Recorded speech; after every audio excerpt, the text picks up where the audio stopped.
Baturdays, Baturdays. Omnidog and the Minister of Comics talk forever, get right your ergonomics. Taking questions from the chat with a name like that, you think they talk more about the fact. Baturdays, Baturdays, Baturdays in the BatCave.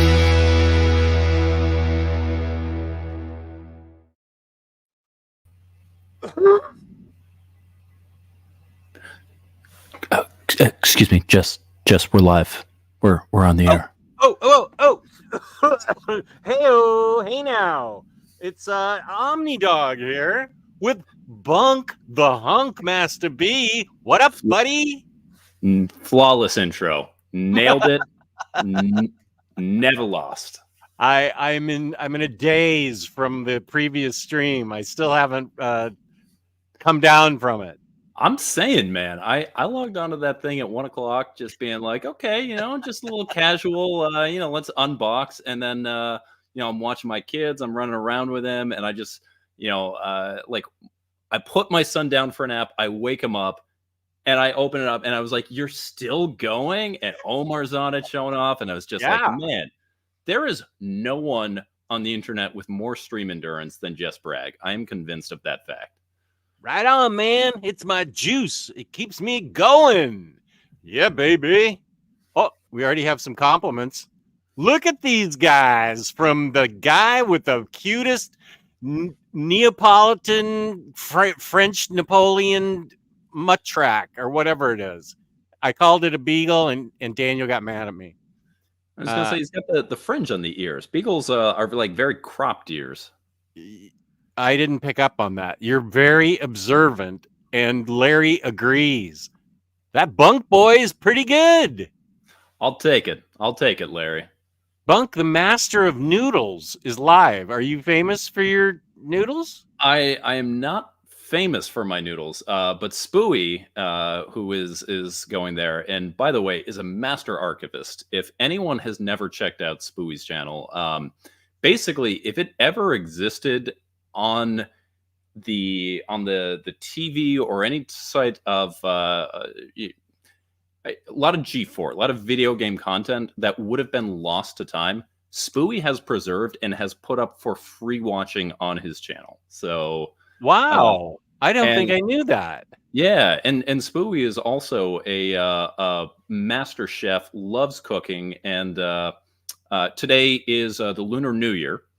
And so because of that, we celebrated. We cooked a traditional meal of dumplings and long noodles and different things like that to bring on. I'm wearing my red and gold in order to bring on luck in the new year. And I shared a picture with Spooey, and I guess I was granted master status in my noodles because of that. Okay, that was a long explanation. Have you met me? I don't say things fast. You get a background, you get an intro, you get an ending, you get an intro again. It's never just, here's the information you need. It's, well, you see, the thing is. I get it. Holy smoke. Well, it's all falling into place. I understand Huff Dealey. I understand even less after the explanation. I think we all know who Huff Dealey is. I've done my part then, Cycle. I don't care what your display name is, your Cycle. This is Bunk, the Hunk. He is a collector of original art. He is a crime comics aficionado. He loves very independent comics as well. He is my second guest host in place of the Minister of Comics, who is on sabbatical. And Bunk is also responsible, my understanding is, on my Discord for posting thirst traps, as the young folks say. The hunkiest hunk on the internet, and Bunka too. I know that Hayden actually has it for this guy. I would like to point out, I Oh, am here not we the go. one who is posting those thirst traps. That all goes to James, and then Hayden has been splicing those into different things. But all of the thirst traps are getting posted by James. I am just the subject of those thirst traps. Well, that's pretty impressive that you're the subject of thirst traps. That's a thirst traps. Thirst traps. It's a heavy burden to bear, but you know what? I am willing to do that. But real quick, before I forget, you mentioned I am your second guest in host or in place of the minister. I would just like to point out that your first host, Larry's Library, is live in the chat, and so if anybody missed that beforehand, I would urge you to go back, watch that replay, and also subscribe to Larry's Library. Wonderful content, host of the book club here on the channel. So, and that means that you're my third host because Taylor Talks Comics was last time. So apologies to Taylor and Larry for getting it mixed up, but I get to mix things up because I'm delirious. Omnibuddy reporting this stream for being too steamy. He's on the thirst trap bandwagon. Mitch has feelings about how much sexiness should be on stream. He has a very low tolerance for it. Anything above it, he is quick to lock that down. So, Mitch, I'm sorry to be bringing this this energy here. Well, let's tone it down because my friend Mallory's in the chat. Been ages since I was able to catch a live stream. Miss seeing my good buds. Happy Saturday, friends. Peace and love, Mallory. Let me send you some hearts.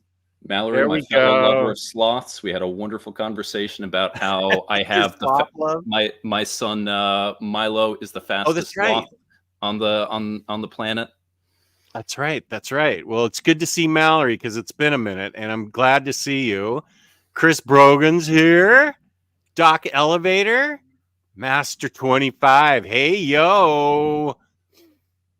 Ryan Bragg, my named nephew. I just spoke and had dinner with my brother, whose son is Ryan Bragg. But this is some kind of other Ryan Bragg, a multiverse version. Relaxing with this stream and Spider-Man 2099 Omnibus. Not that far into it, but liking it. That makes sense because we're only 9 minutes into the stream. So, of course, you're not that far into the stream, but I'm glad you're liking it so far. He said what I was thinking. It's happening again. Yes, I'm here. Wait. Oh, my gosh. I'm so far. Oh, there's Kenny again. Right on, man. Good to see you. Whoa. Okay, wait. Aria, of course, was first. Mm-hmm. Good to see you, Aria. What time was that? When I created the stream. Wow, right when I created the stream. I would just assume before your old stream even went off the air, Aria was already posting. Fifth of Jack Gaming, you posted something, and I need to know what time it's happening because it is something, whatnot with organic price books tomorrow. I don't know what time it is, though. So I believe it is at 2 Eastern time, but I can get you confirmation on that in just a moment while you are telling everybody how they can save $2 off their order of organic price books of 1 to 3 quantity, or maybe you're going big. You're going to order 4 or more, and you want to save 5% off your entire order. How would they go ahead and do that? I don't know. They also gave me, I'm not kidding, a stack of books as tall as I am to give away. I used most of them for overviews, but JP just threw in a bunch of books and said, spread the love. So I said, okay, JP, I will do that. So I'm also live in the chat. I could get a book. I'm not actually giving away books on this stream because I can't. I have like 4, and then I have like 2 others that I'm doing just sort of. Maybe I could give away a book. I don't know. Let's see how it goes. I actually don't care. So it's fine. Oh, you want to win a book? I see what you're saying because you are in the chat. By the way, the OPB stream on Whatnot tomorrow is 3:00 Eastern Standard Time. So, and do I just open the app on my phone, hit Whatnot, and then look for organic price books? Well, the first thing you do is use their referral code so that you have $15 of Whatnot credit to go and spend, thus reducing your first purchase by $15. What? And then, if you use a referral code, your user account is loaded up with $15. And then you go into their damage auction where you can do things like, as I look over here, my Trial of Captain American Omnibus I got for $34. This is not including any type of referral bonus. My Dark Tower the Gunslinger Omnibus I got for $34. Wait, isn't that out of print? It wasn't at the time I bought it. So if I punch in my own referral code, I get 15. It's not. It has to be the OPB Whatnot channel referral code. It's not. You can't type it. What is it? James, put it in the chat. I'm sure you already have it. If you can't find that, you can punch in mine. It just make sure if you're going to go on it and you haven't used it before, get a referral code. You get $15 loaded in. I want $15. That's what I'm saying. Gee. Oh, and here's Freddie. Freddie, giving credit to James as he should. Freddie, you outdid yourself. I was going to complain just being second fiddle to Bunk. This is about the thumbnail. Till I noticed Omnidog was all the background dancers. Yes, that was a collaboration between James and upper management who lettered it, put the fancy letters on, and made it attractive. But James is the one that came up with that, and you did outdo yourself. It was amazing. Mr. Awesome, what up, buddy? Good to see you. Warren Weaver, who hates everything. Yo, good to see you. Reap. It's a Reap day. I get to see you all day. Omnidog Part 2, almost as exciting as Dune. I have not seen Dune. Should I see Dune? Well, we've got Part 2 coming out later this year, and I'm sure there will be a huge trailer during the Super Bowl, which we're both watching tomorrow. Yeah. So, did you see Part 1? I saw the first 10 minutes of it. With young kids, it's so hard to watch anything that they have not signed on for. And if my wife does not co-sign on it, basically I have zero time to watch it. So Okay. about 10 minutes was about all I got to watch the first Dune. But that first 10 minutes was great. Jesse, say what? What up, buddy? Misfits logo, love it. Okay, Freddie was responsible. I did an unboxing earlier, and Freddie was responsible for almost everything I ordered. Let's see, Freddie, did you talk me into Book of Shadows by Cullen Bunn? I still haven't unwrapped this. Let me show you. Is that the Valiant book? Yeah. Okay. I haven't unwrapped it, but I will if you'd like to look at it because I'm very wrapped up. I think I grabbed an issue or two of that in single issue. Haven't read it, so I don't know how it is, but I believe I technically own some of it. I'm going to have you show art or something while I open it because it's way wrapped up. Okay, now he says he's not responsible for that Texas blood, but he's definitely, yes. Sorry, while you're doing that, I'm seeing the chat come up live. James says he doesn't know what the referral code is. James, I'm going to DM you a referral code just from me. So if anyone hasn't signed up for Whatnot, use a referral code. Okay. Because it loads your account up with $15. So if this is something you're interested in, James, I'm going to send you my referral code. Just post it. Or if you have yours that you can do there. But just pro tip, don't go into Whatnot without having a referral code loaded into your account beforehand. Okay, that sounds like good advice. I don't know anything about it. Sorry, please continue. I didn't mean to interrupt, but I made the mistake of not doing that, and I spent $15 I didn't need to. Yeah, and $15, you'd pick that up off the street, wouldn't you? I would also try and save that off of my organic price books order by using a referral code like Omnidog or Omnidog Sit. So I'm just looking out for the viewers. You totally are. You totally are. I started watching the past live stream as soon as it ended, and I haven't reached the part I joined the chat. Okay, he was responsible for all Daredevil and Elektra books, all three of them. He baited me into that. Avengers Assemble, Avengers Forever, Avengers Again Forever, Wait, I'm not showing them. These are all Jason Aaron Avengers. I don't care what anybody says. I'm going to read it, and I bet I enjoy it because I'm just that kind of guy. Freddie was responsible for this. Thank you for baiting me. Hellfire Gala, I think I was getting this myself, but you may have pushed me off the fence on that. Which Hellfire Gala is that? Is that That the Fall of Hickman, X. or is that oh, that's the Fall of X? Okay. Yeah, this is the latest one. You'll notice it's not an oversized hardcover like the other one was, which sucks. Sorry. Cosmic Ghost Rider. I'm sure Freddie's responsible for that, although we both love Stephanie Phillips, and I know Hayden loves Stephanie Phillips. Silk, yeah, he's definitely responsible for Silk. This is volume 3. Are you responsible? Oh, and I have these dumb digest size Strange Academies. This has been collected so weirdly.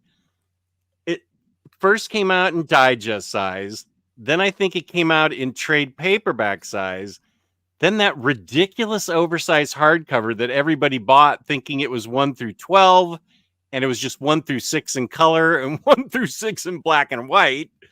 I'm glad I didn't get that. So I'm committed to.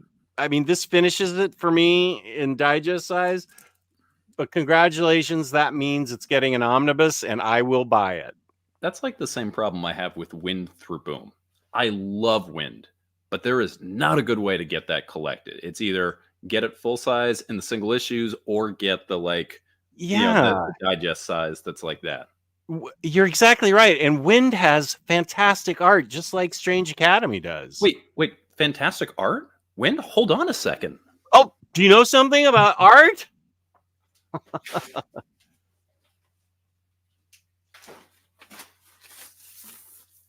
Oh. Original Wind art? Explain.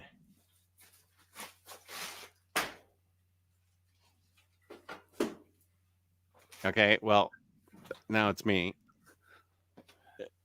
Yeah, so that is not original. That is a 1 of 50 print that I have, number 2, that is signed and remarked by both Tinian and James Dionysus.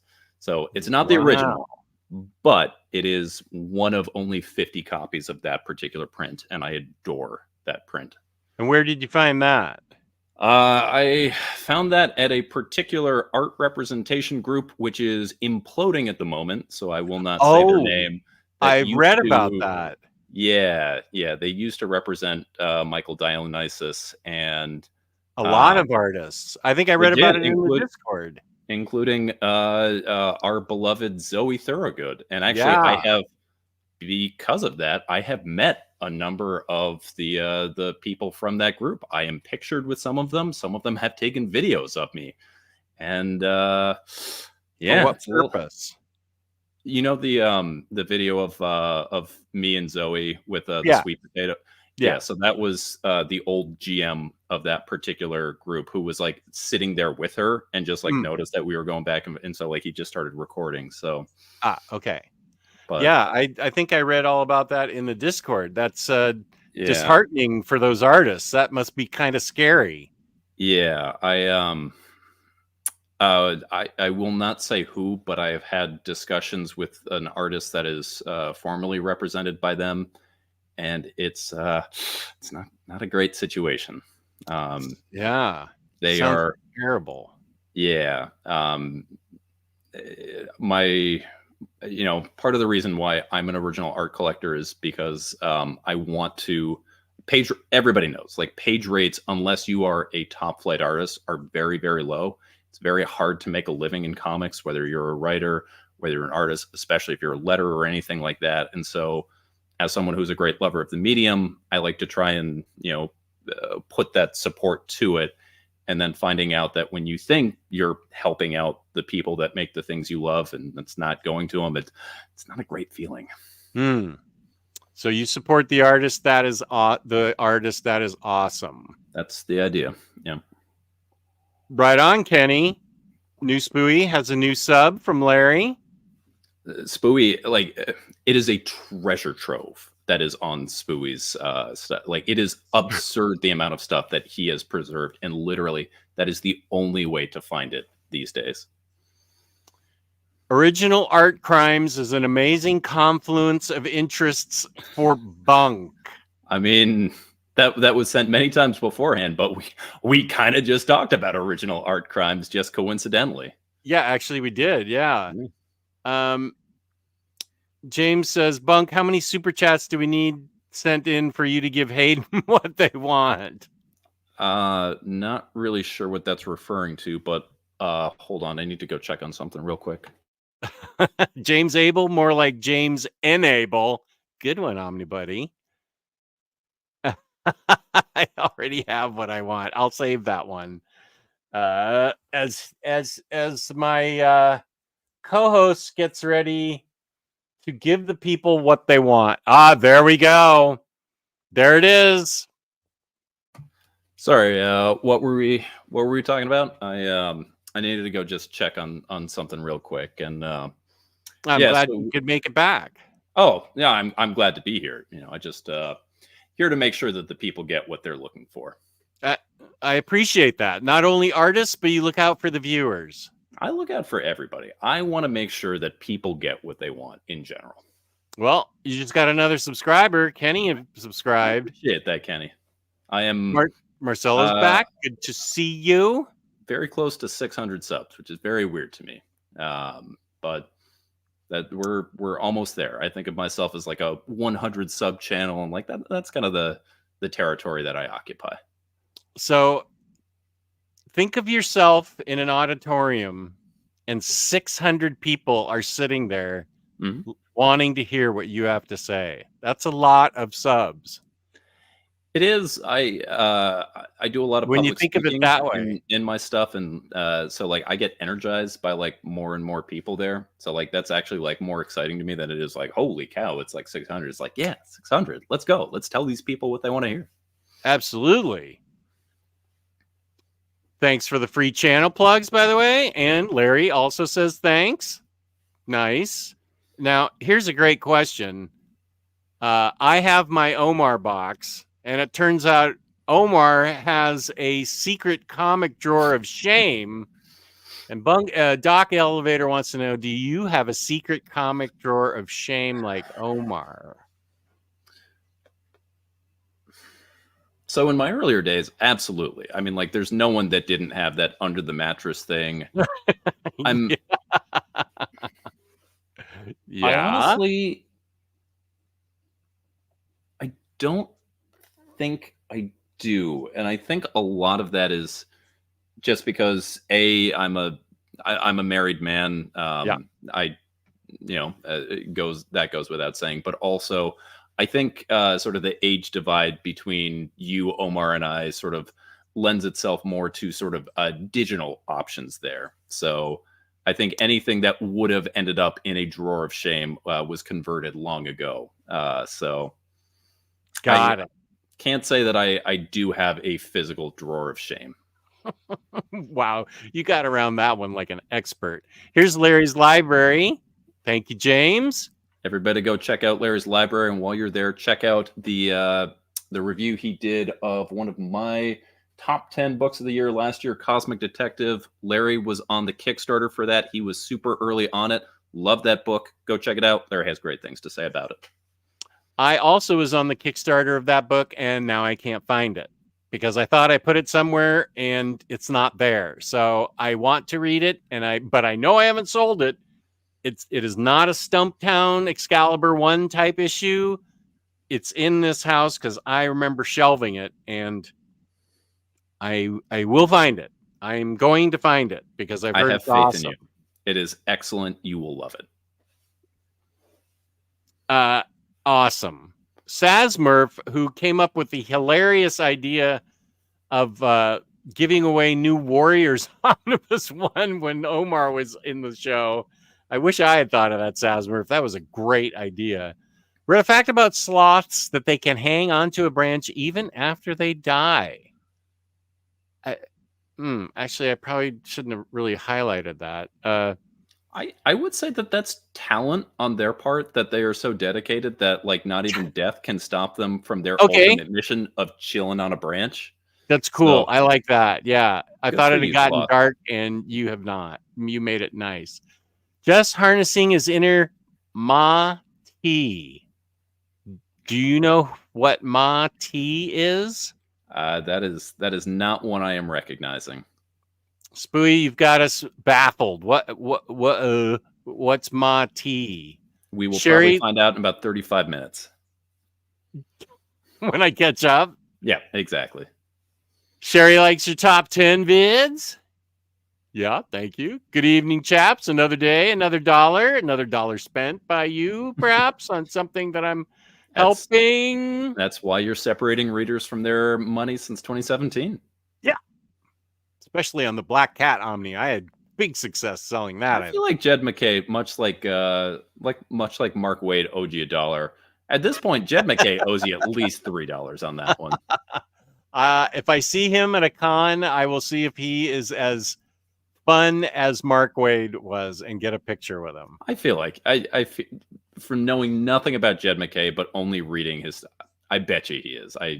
Black Cat's full of humor, so it makes me think that he's got to be a good guy. I would be shocked if Jed McKay was not like a gregarious, fun guy. Like just Yeah. all of his books, they're quality stuff there, but it's just inviting. It's fun. There's no way that Jed McKay is not just like, like, hey, everyone, let's hang out. Let's have fun. Okay. Yeah, I agree with that. I 100% agree with that. He has to be.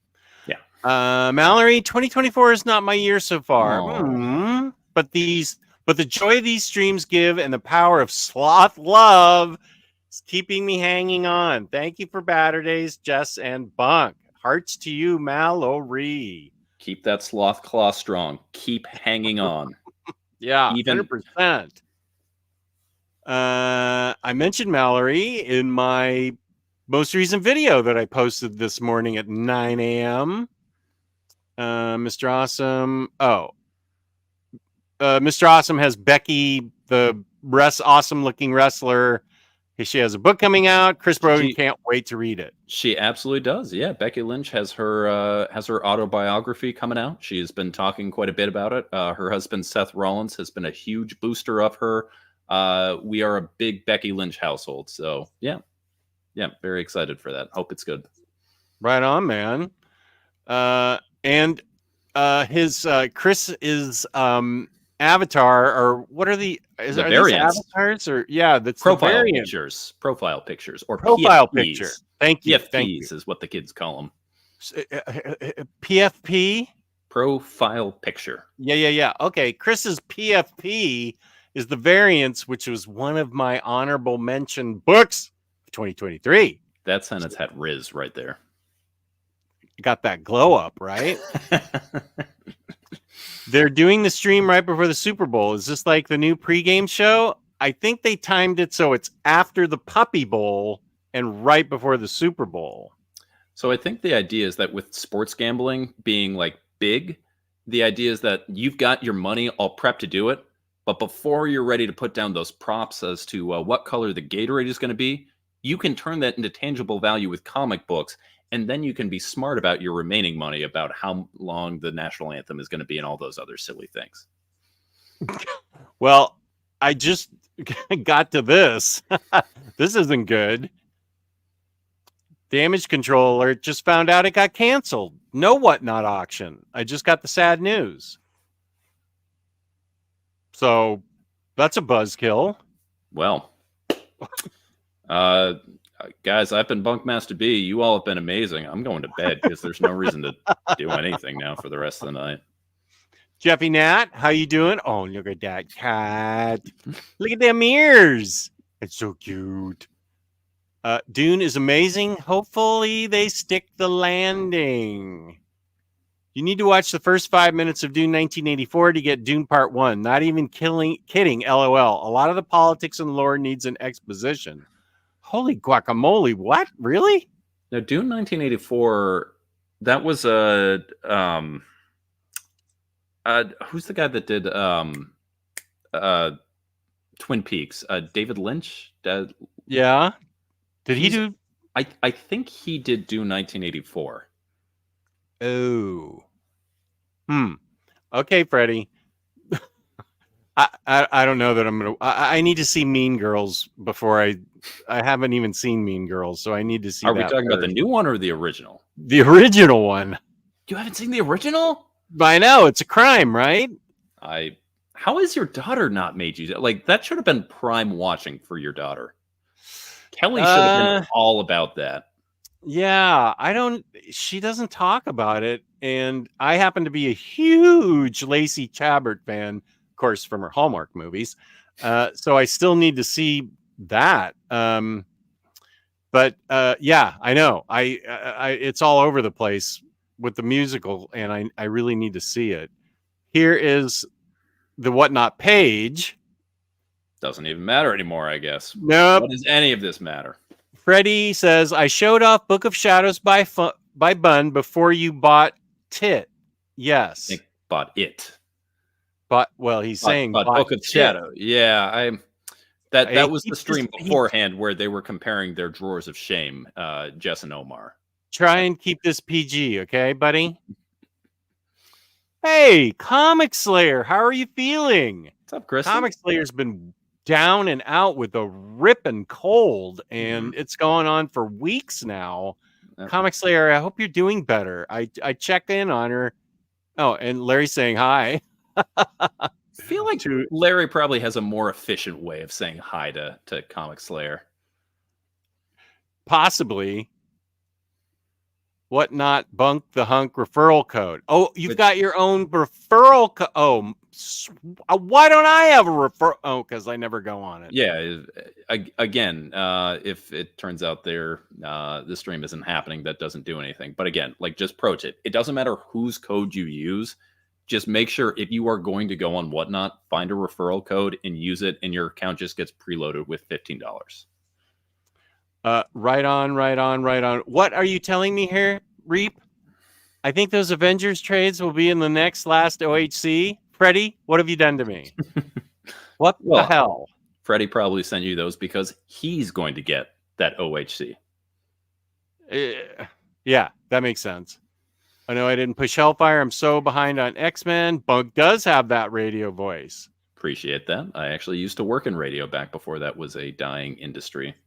Wow. Yeah. I should have you do a intro for me like I have with Chris Balga, who is going to be on the next Baturdays. He's giving me an intro to watch it. His radio voice. Oh, bring the show down. What prose are you reading at the moment?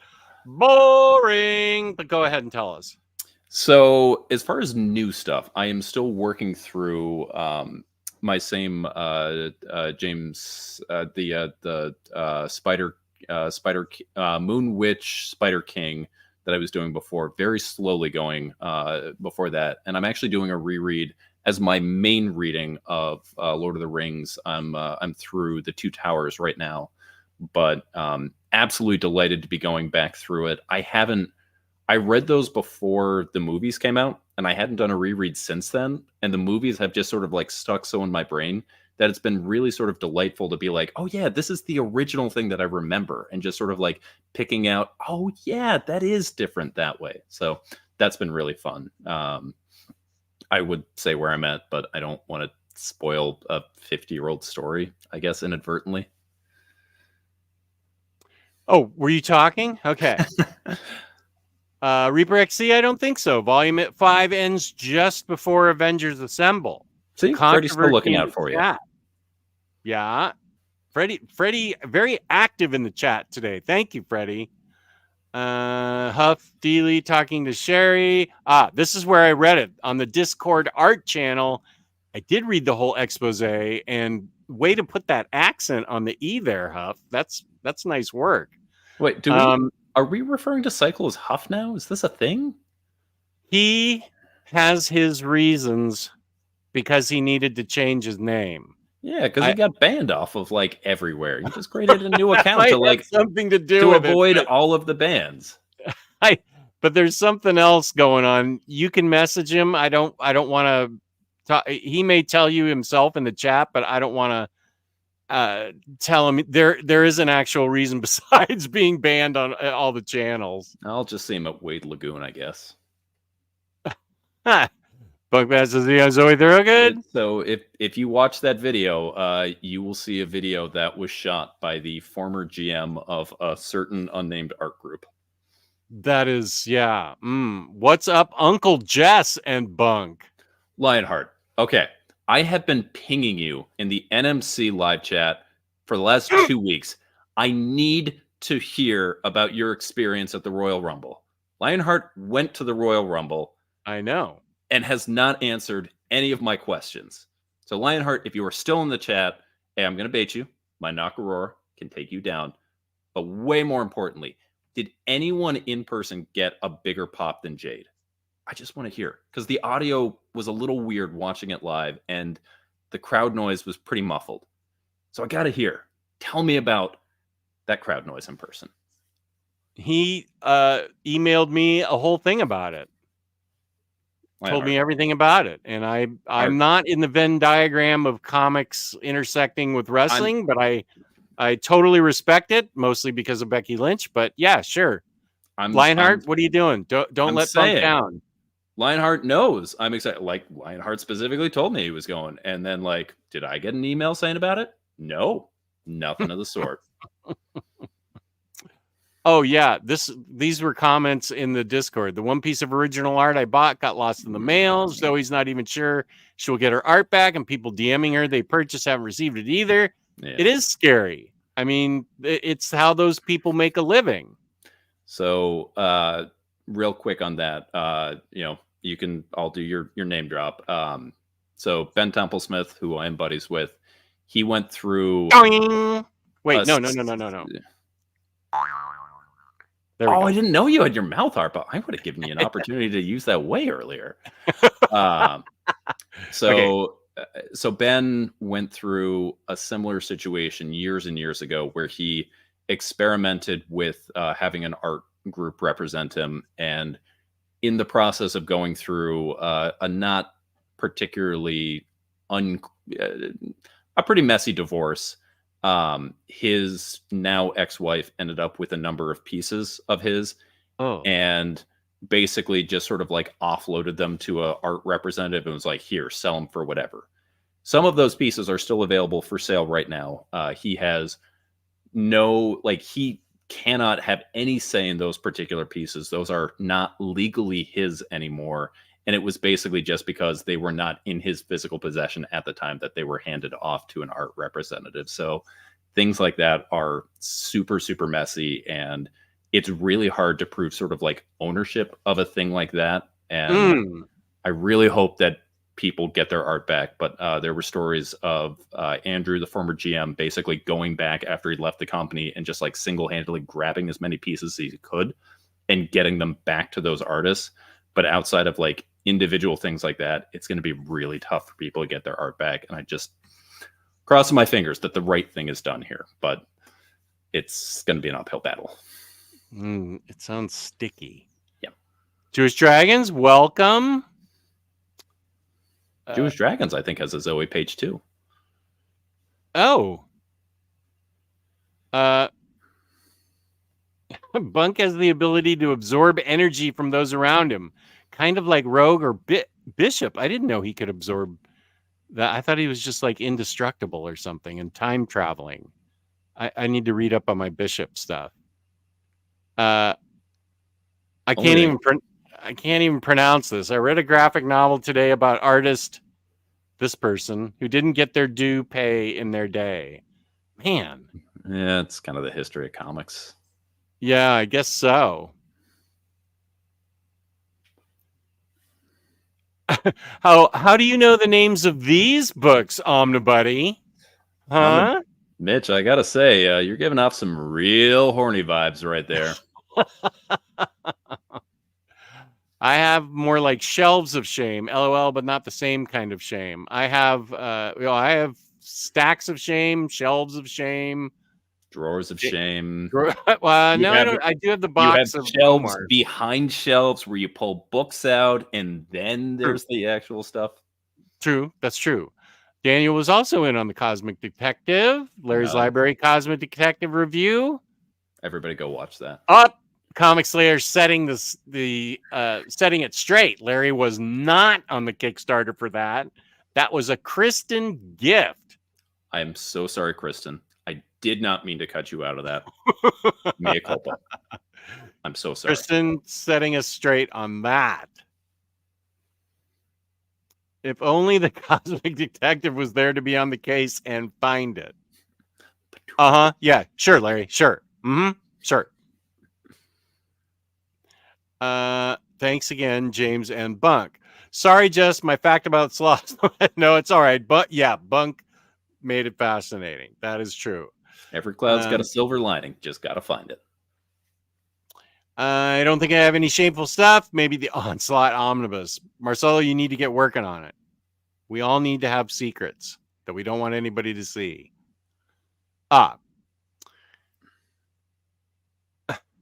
Mati, who is Captain Planet? Mati is that a serious question? Yeah, Mati. Well, you don't know who Mati is, so how come I can't know who Captain Planet is? Because you had a daughter who was a 90s kid. We never saw Captain Planet. Captain Planet was like the quintessential 90s environmental cartoon. It was a Saturday morning cartoon all about like environmentalism. The idea was that like all these kids had a ring that had an individual element. They would combine to be like Captain Planet, who was the avatar of the planet, and you would fight against pollution. Doesn't ring a bell. Oh, it's great. And I remember, so everyone like had a ring and it would be like earth, fire, water. And I guess Mati was the one who had heart. With your powers combined, I am Captain Planet. Captain Planet, he's our hero. Gonna take pollution down to zero. Okay, don't sing anymore. We'll get demonetized. Back me up. Burn. Okay, people are talking to each other. That old Dune Mother. That old Dune movie bored me to tears. David Lynch. Yup. I'll send you the link. It's just the first 5 minutes that sets up the world. Dune Part 1 starts explaining, and not well, over halfway through the movie. I have a feeling I'm not seeing Dune for a long time. I have to say thank you for posting the update. I've been on damage control, but it seems like it was covered. Thank you. Crap, I'm late. Nope, you're right on time. We haven't started talking about anything. Yeah, just no, bunking his muscles, things like that. Oh, what, these old things? Ooh, bringing out the guns. Also caught a last bit of the Omnidog's last stream. Then caught your honorable mentions of 2023. Stellar stuff. Thank you, 5th of Jack Gaming. Love it. Thank you. Stellar. Is there any way to like make stars going off? Yeah, I think I can do this and it does that. That's the best I can do. Fireworks. That's like a starburst. Yeah. Which is stellar. Yeah. Thank you. Plus Red Black Cat. It's a perfect Black Cat book. Can see just loved it. Can see why? Loved it. Yeah. Can see why I just loved it. Awesome. I totally am getting $1 from Jed McKay. I legitimately think that you are the biggest booster of that book on the internet. I think if you plot sales, and I'm being 100% serious here. I think if you look at just like a sales graph of sales before and after you came out with either live videos and your reviews of it and your year-end videos, I guarantee you, every time that you have a video about it, there is like this big noticeable boost about it. Thank you. I want people to read good books that are fun. That's my whole mission on Earth. Besides being husband, father, Rams victim, that stuff. Yeah, I'm sorry, Mr. Awesome. It doesn't work for anybody but Huff/Cycle. Yeah, it is infringing on copyright. I'm sorry. My brother went to Royal Rumble. Maybe that's Lionheart's brother. Maybe Daniel Cohen has been related this whole time. Also, Lionheart, tell us about Liv Morgan. And is that a wrestler? So Liv Morgan is a wrestler. She is a very pretty, tiny ball of chaos who's super fascinating. She owns and lives on a farm, but leading up to the Royal Rumble, I mentioned how I thought Liv Morgan was going to be a surprise entrant to it, coming off of injury. James looked her up, and he's got a little crush on her now. Oh, maybe I should look her up. Just a sec. Where's my phone? She is very crush worthy. Okay. She is a tiny little ball of chaos. She's amazing. Here's my friend True Graphic. Good to see you. I think we're doing great tonight. I'm hanging out with some of my best friends here. I got over on this side, I got one of my best friends in the world, Jess Bragg. I've got some of my other best friends in the chat over here. How could you be doing bad? We're doing what we all love here, talking about comics. This is a good time. Comic books. Not that comic books. Hey, Siri. Show me a picture of Liv Morgan. Hold on one sec. I got to check on something. Go.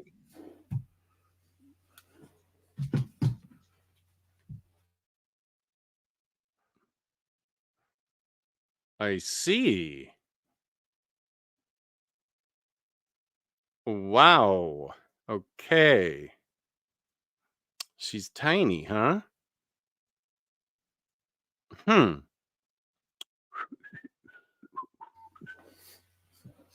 Wow. Crush. She's indeed crushworthy. Down since day one. Ish. You're like somewhere around day one. Certain people here will get it. Okay. I just want to know if anyone went to the WWE press conference in Vegas and how that was live. Saz Murph is asking the real questions because on Thursday, that was all any wrestler Twitter was talking about. Wrestler Twitter. Mm-hmm. Cat Twitter and Restless Twitter. Wrestler I mean, Twitter. just like, any fandom has a Twitter, a YouTube. Like, if you like things, there is a very niche on the internet for you. Okie doke. Just I read Batman 66 and own the trade paperbacks of Wonder Woman 77. Should I pick up the Batman 66? Is it as good as the TV show, or is it better? It's hilarious. It's by Jeff Parker, who is a great writer. Actually, I have it right here. Some of the art is done by new best friend Mike Allred. He certainly did a lot of the stuff. Well, you can see right here, he did this cover.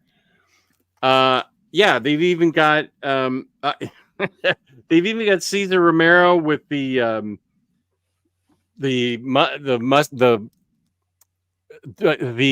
makeup over his mustache. Like right here. It's very fun, Kenny. Very fun. I really like this book a lot. It's just pure mayhem goofiness, and Jeff Parker's great at that. And of course, you can go back if James has not already linked it and see an interview with with Jeff Parker on the channel. We interviewed him, didn't you? Minister of Comics tonight? I'm pretty sure, didn't you? Jeff Parker. I think you might be right. I'm pretty sure he worked on Aquaman 2 after Jeff Johns, right? Yeah. Or am I thinking? Yeah, you definitely interviewed him. Yeah, Jeff. Yeah. Oh, and he wrote a Bond book that was really good. Boom. James has linked it. I am correct. Okay, wait. Wow. Awesome. Yeah, Jeff Parker, close friend of mine. Yeah. You did interview him.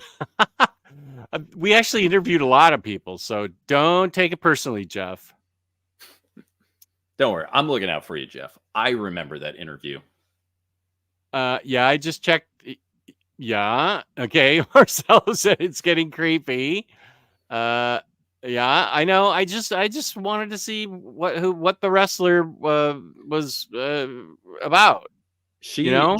she was a champion tag team partner with my daughter's favorite wrestler, Raquel Rodriguez. So we are just universally big boosters of Liv. She is hilarious. Again, she owns and lives on a farm. She has like a whole life outside of wrestling. Liv is great. Like outside of her physical appearance, she is just like fascinating and awesome. And we are big Liv boosters. I like it. Omnidog is a tastemaker for sure. Well, right on. I'm going to promote Liv Morgan from now on. Everyone who already has good taste already knows about that. I think they're talking about Black Cat, but yeah, boost up Liv Morgan. Give Liv Morgan that Omnidog push. Yeah, I'll get her a copy of Black Cat. We're the Planeteers. You can be one too. There's a Captain Planet person. Last time Captain Planet showed up was on OKKO. Let's Be Heroes. Sing out, Bunk. No one is going to claim him. I don't know what OKKO is, but I appreciate that Freddie's given a boost to the Planeteers. The power is yours. I missed this. Now I need to see it. It was James just said it went from 1990 to 1996. Tell me those were not prime Kelly cartoon watching years. She was 5 in 1996. When she was 3, we got obsessed with Wishbone for like 2 straight years. I was a big PBS kid. Loved Wishbone. What's the story, Wishbone? Oh, we love that worth show. a look? I would watch that with her and have a blast. We also liked Magic School Bus. Yep. Arthur. We watched a lot of Arthur. A lot of PBS shows going on right here. Yeah, actually, we did. Now that I think about it, we did watch. She didn't really watch Nickelodeon or when she got a little older, she watched that show with the swimmer Summer Sanders. Figure It Out. Figure It Out. We watched that a lot. That was hilarious. So I loved that show. Real quick on that, I was watching that once, and my dad comes into the room and asks me, "Oh, what are you watching?" Because like he sees it, thinks it's interesting, and I tell him, "Figure It Out." He's like, "Excuse me?" He's like, "Figure It Out," and it proceeds to turn into the equivalent of a parent and child who's on first situation, where he's getting madder and madder that he thinks I won't tell him what this show is, and he thinks that I'm just some smart mouth kid who's telling him, "You figure it out, watch the show," and it like. We're going and like he's getting heated until finally I realize this and I'm like, it's called Figure It Out. And suddenly he has to like take all this pent up. Yeah. when he is ready for a confrontation, he's just like, I have no reason to be this mad, but I have this mad energy and I don't know what to do with it now. That's funny. Okay. This must be for you because I don't know. Oh, I think Jade Cargill got a bigger pop. The electricity, what does that mean? A bigger pop? So in wrestling, when you're talking one second. about, hey Siri, show me pictures of Jade Cargill. Yes, this will be useful. Jade Cargill is like, well, okay. She's also done a bunch of Storm cosplay. Like she, I can see awesome Storm. Yeah. So Jade, as like a little bit of background, she was at a different wrestling company than WWE. She was a top star there. She left that company, was a big free agent. WWE signed her, and everyone kept wondering when is she going to make her debut? And finally, at the Royal Rumble, which is one of the big high-profile events, she came in without them announcing her. And a pop is when the audience goes crazy for someone. So a pop is like everyone's sitting there, they don't give any kind of build up, and then suddenly you hear that music hit and everyone goes, "What?" and everyone, "Yeah!" and everyone goes crazy. So wow. A pop is like a live audience reaction. So the electricity at the Trop was awesome. The electricity of the audience, of the crowd, yeah, not like like he's not like saying, "Oh, the lighting was really good." They kept it at a solid 120 watts. It like ran really well. He was saying like people were amped. which was something that was interesting because they didn't on the TV audience, the sound for the audience wasn't great, and so it sounded pretty muffled. And there was a lot of reactions of people saying like, "Oh, the their WWE is not going to go back to St. Petersburg. The audience didn't really interact with it. It was pretty muted reaction." So it's cool hearing Lionheart say that like the people there actually were really excited about things, because just on the broadcast, it didn't super sound like that all the time. I may have to start watching wrestling. I have not been a lifelong fan. I am a Johnny come lately. I only really started within the last few years. Wrestling is the closest thing we have to a combination of live theater and superhero comics. It is all of the drama, the soap opera that we love in our monthly comics about, oh, well, why is this guy fighting this guy? Well, you see, a few issues ago, this guy used to be teamed up, but then this guy turned bad, and now he's with this villain organization. And see, they were really close, and then there was this big betrayal, and now they're going at it. But the live improvisation where, they're going in a match and they're working off that crowd energy and they're trying to get things going, so you've got these feats of athleticism in the ring with this ridiculous backstory and soap opera writing just for this huge spectacle. It's pretty great. If I want to see Jade Cargill and Liv Morgan, what organization am I watching? The WWE. WWE is the biggest promotion in the world. AEW has some great things going on too. Like Orange Cassidy is one of my favorite acts in wrestling right now, who is over in AEW. And his whole shtick is that he is the laziest wrestler that you have ever seen. I already love him. He goes out and wrestles most of his matches with his hands in his pockets and does as much as he can, just wrestling, standing there, just, hands in his pockets. And so he'll do like takedowns by like taking his like arm and like just sort of like hooking someone's in, just like kind of knocking them down. So that's hilarious.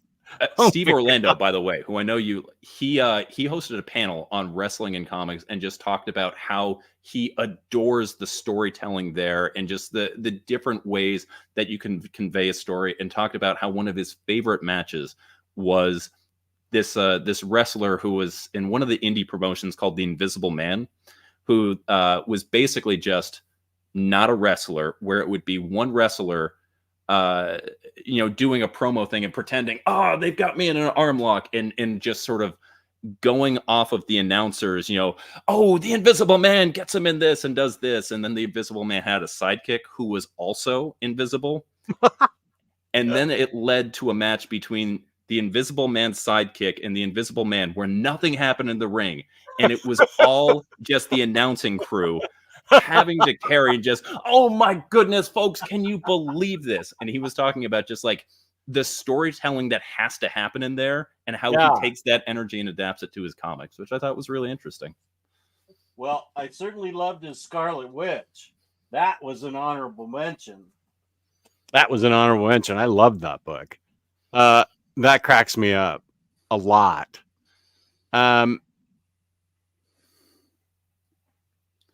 Perhaps just familiar with the psychopathic Don Cheadle version of Captain Planet. Was that an SNL sketch? I don't remember that. I don't either.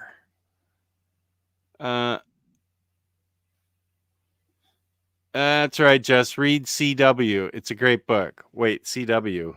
I forgot what we were talking about. Yeah, I was going to say we're at least half an hour behind the chat at this point. So CW. It's Civil War. Stop. I don't think we've talked about Civil War tonight. I think that's what he meant. Just as such a legend, he can't remember who he talked to. Okay, we got back to Jeff Parker. All right, so we're that wasn't that long ago. Okay, we're doing okay. Life goals. You've interviewed so many cool people, you even forget. She was also killed by Chucky. Who was killed by Chucky? I don't think we're talking about Liv Morgan anymore. Wishbone was a fun show. Yeah. Love Wishbone. First, I got to hear about Omar's stupid, sexy toys, and now Captain and his Legion of Planeteers. Well, we're talking about wrestling now, so Sesame Street, like trumpeting, and 3, 2, 1 Contact. She did watch. Oh, it's fun though. Okay, thank you. I don't. She did watch Sesame Street, but I don't remember the other two. If we are talking about our favorite PBS shows, I don't know if anyone else here remembers this one, because I think this was a pretty short show and it got replaced by Bill Nye the Science Guy, which was way bigger. But does anyone out there remember Square One, which was a math show, and it had this amazing weekly segment called MathNet, which was just Dragnet, but where they solved very basic mysteries using arithmetic. And it was a recurring segment. So every Monday they would start a new case and they would develop it in like 10-minute segments through it. And every Friday they would figure it out. Figure it out. Not with Summer Sanders. Figure it out. But yeah, that was my favorite. Yeah. Figure it out. When Jade picked up Nia Jax so easily, I popped. Man, I'm learning wrestling. You have the context for this now. You understand. I do. Hey Siri, show me pictures of Nia Jax. Okay, yeah. So when Nia Jax loads up, look at Nia Jax and understand that Jade Cargill picked her up and held her and then threw her out of the ring as her debut. Whoa. Yeah. Wow. That is a strong-looking woman. Mm-hmm. Yeah, Nia Jax is a powerhouse of the women's division. And actually, I can see that. So 2 weeks from today is going to be the next premium live event, and she has a match for the world championship with Rhea Ripley, who is another astounding wrestler. Amazing one. We're big Rhea Ripley fans here too. What do I have to? Is this a pay-per-view thing? If you have Peacock, which you may have already had to watch that Chiefs game a few weeks ago, you can actually watch all of them with that. My daughter has Peacock, so I'm going to use that then. I did not get it to watch the Chiefs game. She had it to watch Liverpool matches in England because she thought the Rams were going to be bad this year, and then it turned out they were decent. So not just decent. They had Puka, who would have been Offensive Rookie of the Year in any year that Houston doesn't have an amazing rookie quarterback. Yeah, and I'm happy about that. CJ Stroud's a good person. Oh, absolutely. The fights are real, and you know it. Like, well, I'm a wrestling fan since day one. Is that what that's about? Since day one, I am a wrestling encyclopedia. Have you been a wrestling fan since day one-ish? Liv Morgan or Liv Moore for my iZombie TV series? I have to go with iZombie, starring former Power Ranger Rose McIver. Okay, one second. She was the Yellow Ranger from Power Rangers RPM. So RPM had a lot of different people go out. RPM's a fantastic series. And as Spooey says, she went on to be an iZombie. She is excellent. She's great. And actually, the Red Ranger from RPM was Malcolm in the... Malcolm in the Middle? No, he was not Frankie Muniz. He was... the Jessica Jones show. Was that Alias, or was it just called Jessica Jones? I think it was just called Jessica Jones. So he was Malcolm, like the drug addict neighbor who. Okay. Like he goes into her apartment eating peanut butter. Yeah. She's like, Malcolm, you're in my apartment again. Oh, that's why it's not crunchy. And then you find out why all of that is happening. But yeah, he was the Red Ranger on there. Excellent actor. Love him. Liv Morgan was on an episode of the Chucky TV show. I didn't even know there was a Chucky TV show. I feel like that was on Peacock too, probably. Don Cheadle, Captain Planet. Oh, was on Funny or Die. Okay. Jeff Parker wrote Thunderbolts Uncaged, the omnibus he recommended to everyone on Jess's earlier stream. Right. I did know that. I know I need to get it. And you remember Jeff Parker telling you that on that stream that you did with him. Probably, yeah. I have heard that. Okay, this is only secondhand where I get all my celebrity news. 90% of it is young celebrities. I have no idea who they are. But BuzzFeed, I can get in a BuzzFeed rabbit hole for like 3 hours where I'm just clicking on things. These celebs are apparently the rudest alive. These celebs are fantastic to people. Cole Sprouse reads thirst tweets for 5 hours, whatever. Bill Nye is apparently, according to 15 things I've read, really a jerk in person. Yeah. Like Yeah. super sarcastic, bitter, not a nice person. Yeah, I've read that too, and not just BuzzFeed. I mean, like, that's kind of the universal consensus. I've never met him myself, so I will hold off judgment, but that is the general consensus. I love this. Since we get us into wrestling, the Venn diagram could include me there in the middle. My nephew says Jess should see. Okay, wait. Oh, yeah. Hey Siri, show me pictures of Rhea Ripley. Whoa. Yeah, she is the women's champion. She has a match coming up. She is fantastic. She has only been getting better. She's been last year she had one of the absolute matches of the year when she took on Charlotte Flair at WrestleMania, and she has just gotten better and better on the mic as just a character actor. She is an absolute presence. She is fantastic. She has arms like freaking Superman. She's ripped to shreds. Whoa. Yep. And I noticed that about. Wait, who did we talk about? Jade Cargill. Yeah. Oh yeah. She's ripped to shreds too. Jade Cargill has abs that I was just going to say that. Yeah, She's got a 12-pack, man. I started incorporating in my workout routine a soul core day just so that I can try and get anywhere close to it. Just like I have ab envy of Jade Cargill, and I am working. I can see why. Yeah, I can see why. Yeah, teach Jess what heel and face mean. Oh, okay. This one's super easy. So again, so heel and face are just the bad guys and the good guys. And so a heel is a bad guy. The heel is the one who's trying to work on the crowd energy, get everybody whipped up into a frenzy, doing, they're the ones who are, getting the chairs, working with people outside the ring to distract the referee. Okay. Face, and especially a baby face. That's the hero that the crowd is rooting for. Face, baby face. Yep. And so the big thing that you see from there is either a heel or a face turn. So that's when you have a character who is either a bad, has been a good guy or a bad guy, but then typically in match or, supporting someone else will turn and then become the other side. And so you got a good guy turning bad guy mid-match and just working on that crowd energy. I mean, again, wrestling is basically just mainstream superhero comics performed live for you.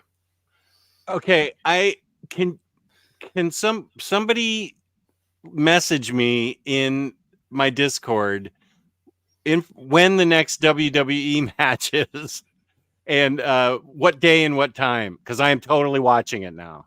So the big one is just 2 weeks from today. It is. I'm going to forget that as soon as we stop talking about wrestling. So I'll text you. It's going to be on Peacock. It's called Elimination Chamber. It's going to be great. Elimination Chamber will be in Perth, Australia, 5 a.m. Australian time. Oh, okay.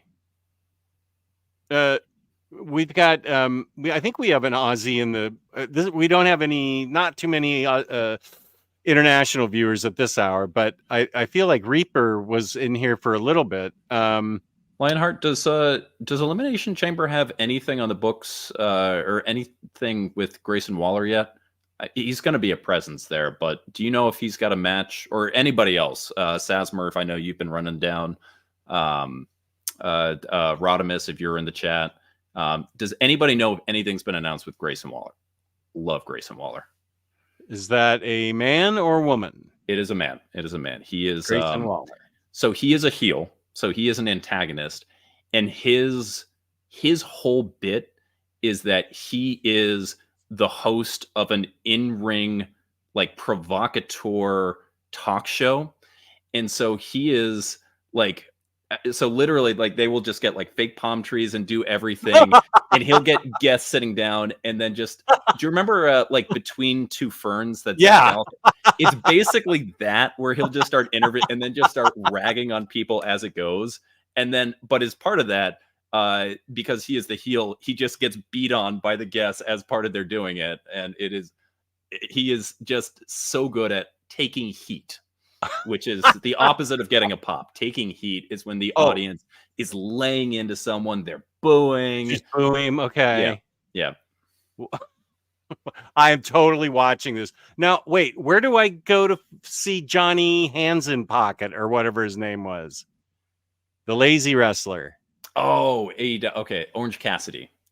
Which also, Orange Cassidy comes into the ring with the song Jane by Jefferson Starship.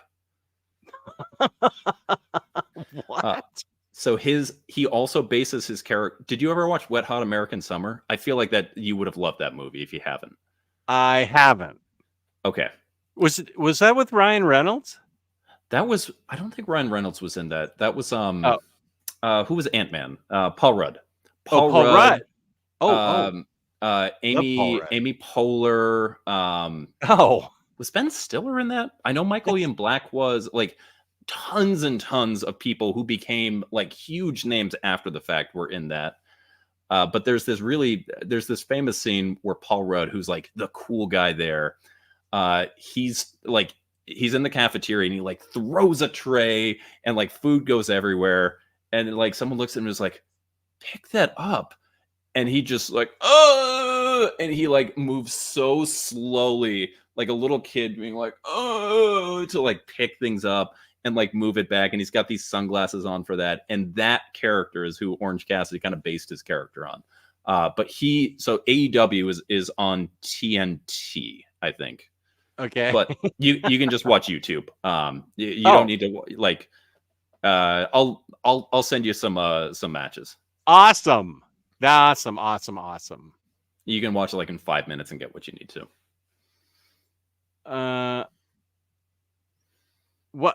Comic related. Just now that the DC Extended Universe film universe is over, what are your thoughts on it? I thought it had good concepts, but a lot of the films very hit and miss. He's going all next Imaginaut on me. One of two. Here's the second one. Favorite films DCU were Wonder Woman, agree. Aquaman, agree. Shazam, agree. Suicide Squad, the second one, which was like the emancipation of Harley Quinn or something.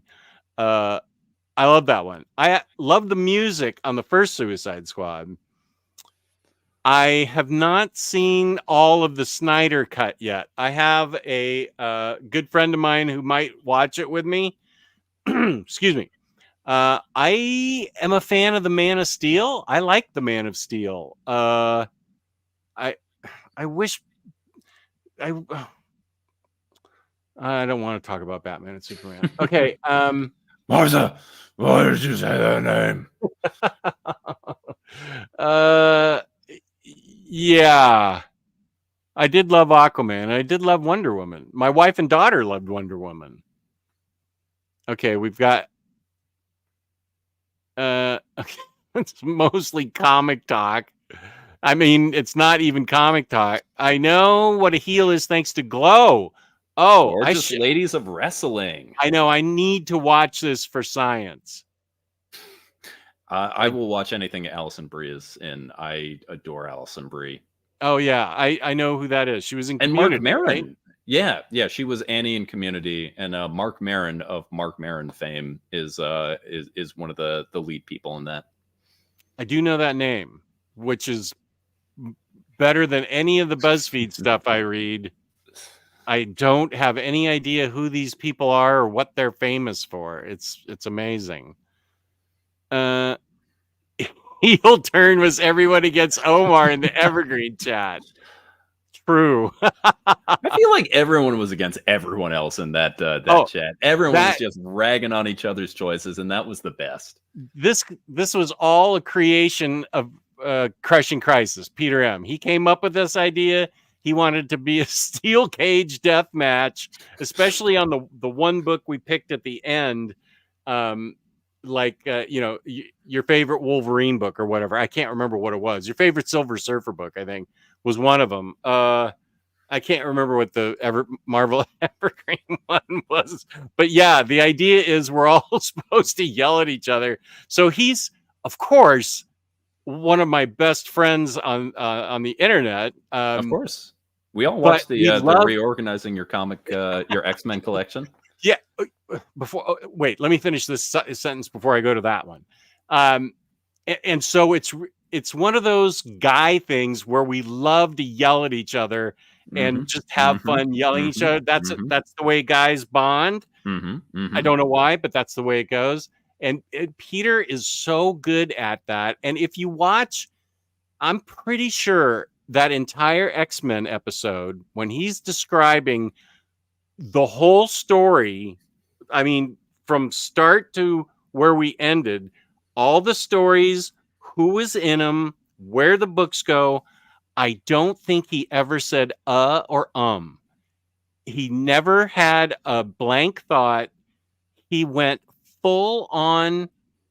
It was like not a stream of consciousness, but a stream of perfect statements. He doesn't like, I'll do a review and I'll be, so yeah, Catwoman, Lonely City by Cliff Chang.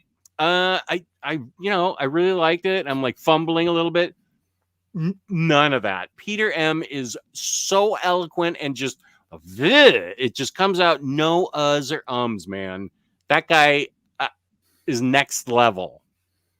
Next level.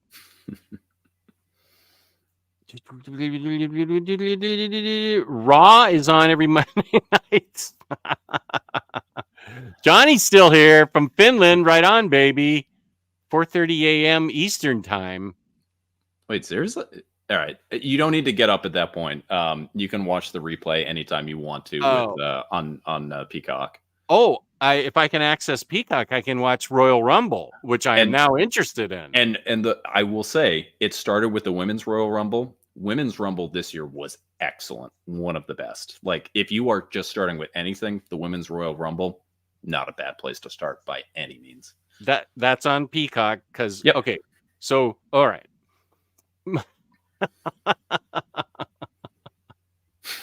Monday Night Raw is on Monday. This is true.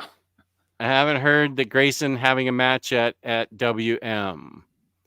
Just watch the EW, not WWE if you're going to try wrestling. Razor with a conflicting comment. Well, AEW is the one where I said Orange Cassidy is on. And then Danhausen, who is another one of my favorites, who his bit is basically, what if Conan O'Brien got possessed by a demon? Wait, who's that? So it's this wrestler named Danhausen, and he comes out with his face paint, and he talks up like this, and he tries to curse everyone. It doesn't work. No one goes for it. And so he tries to do these things where he gets them in like a headlock, and he has a bag of human teeth that he'll pour into their mouth, which isn't cheating because they already have teeth in their mouth. So you can't disqualify him for it.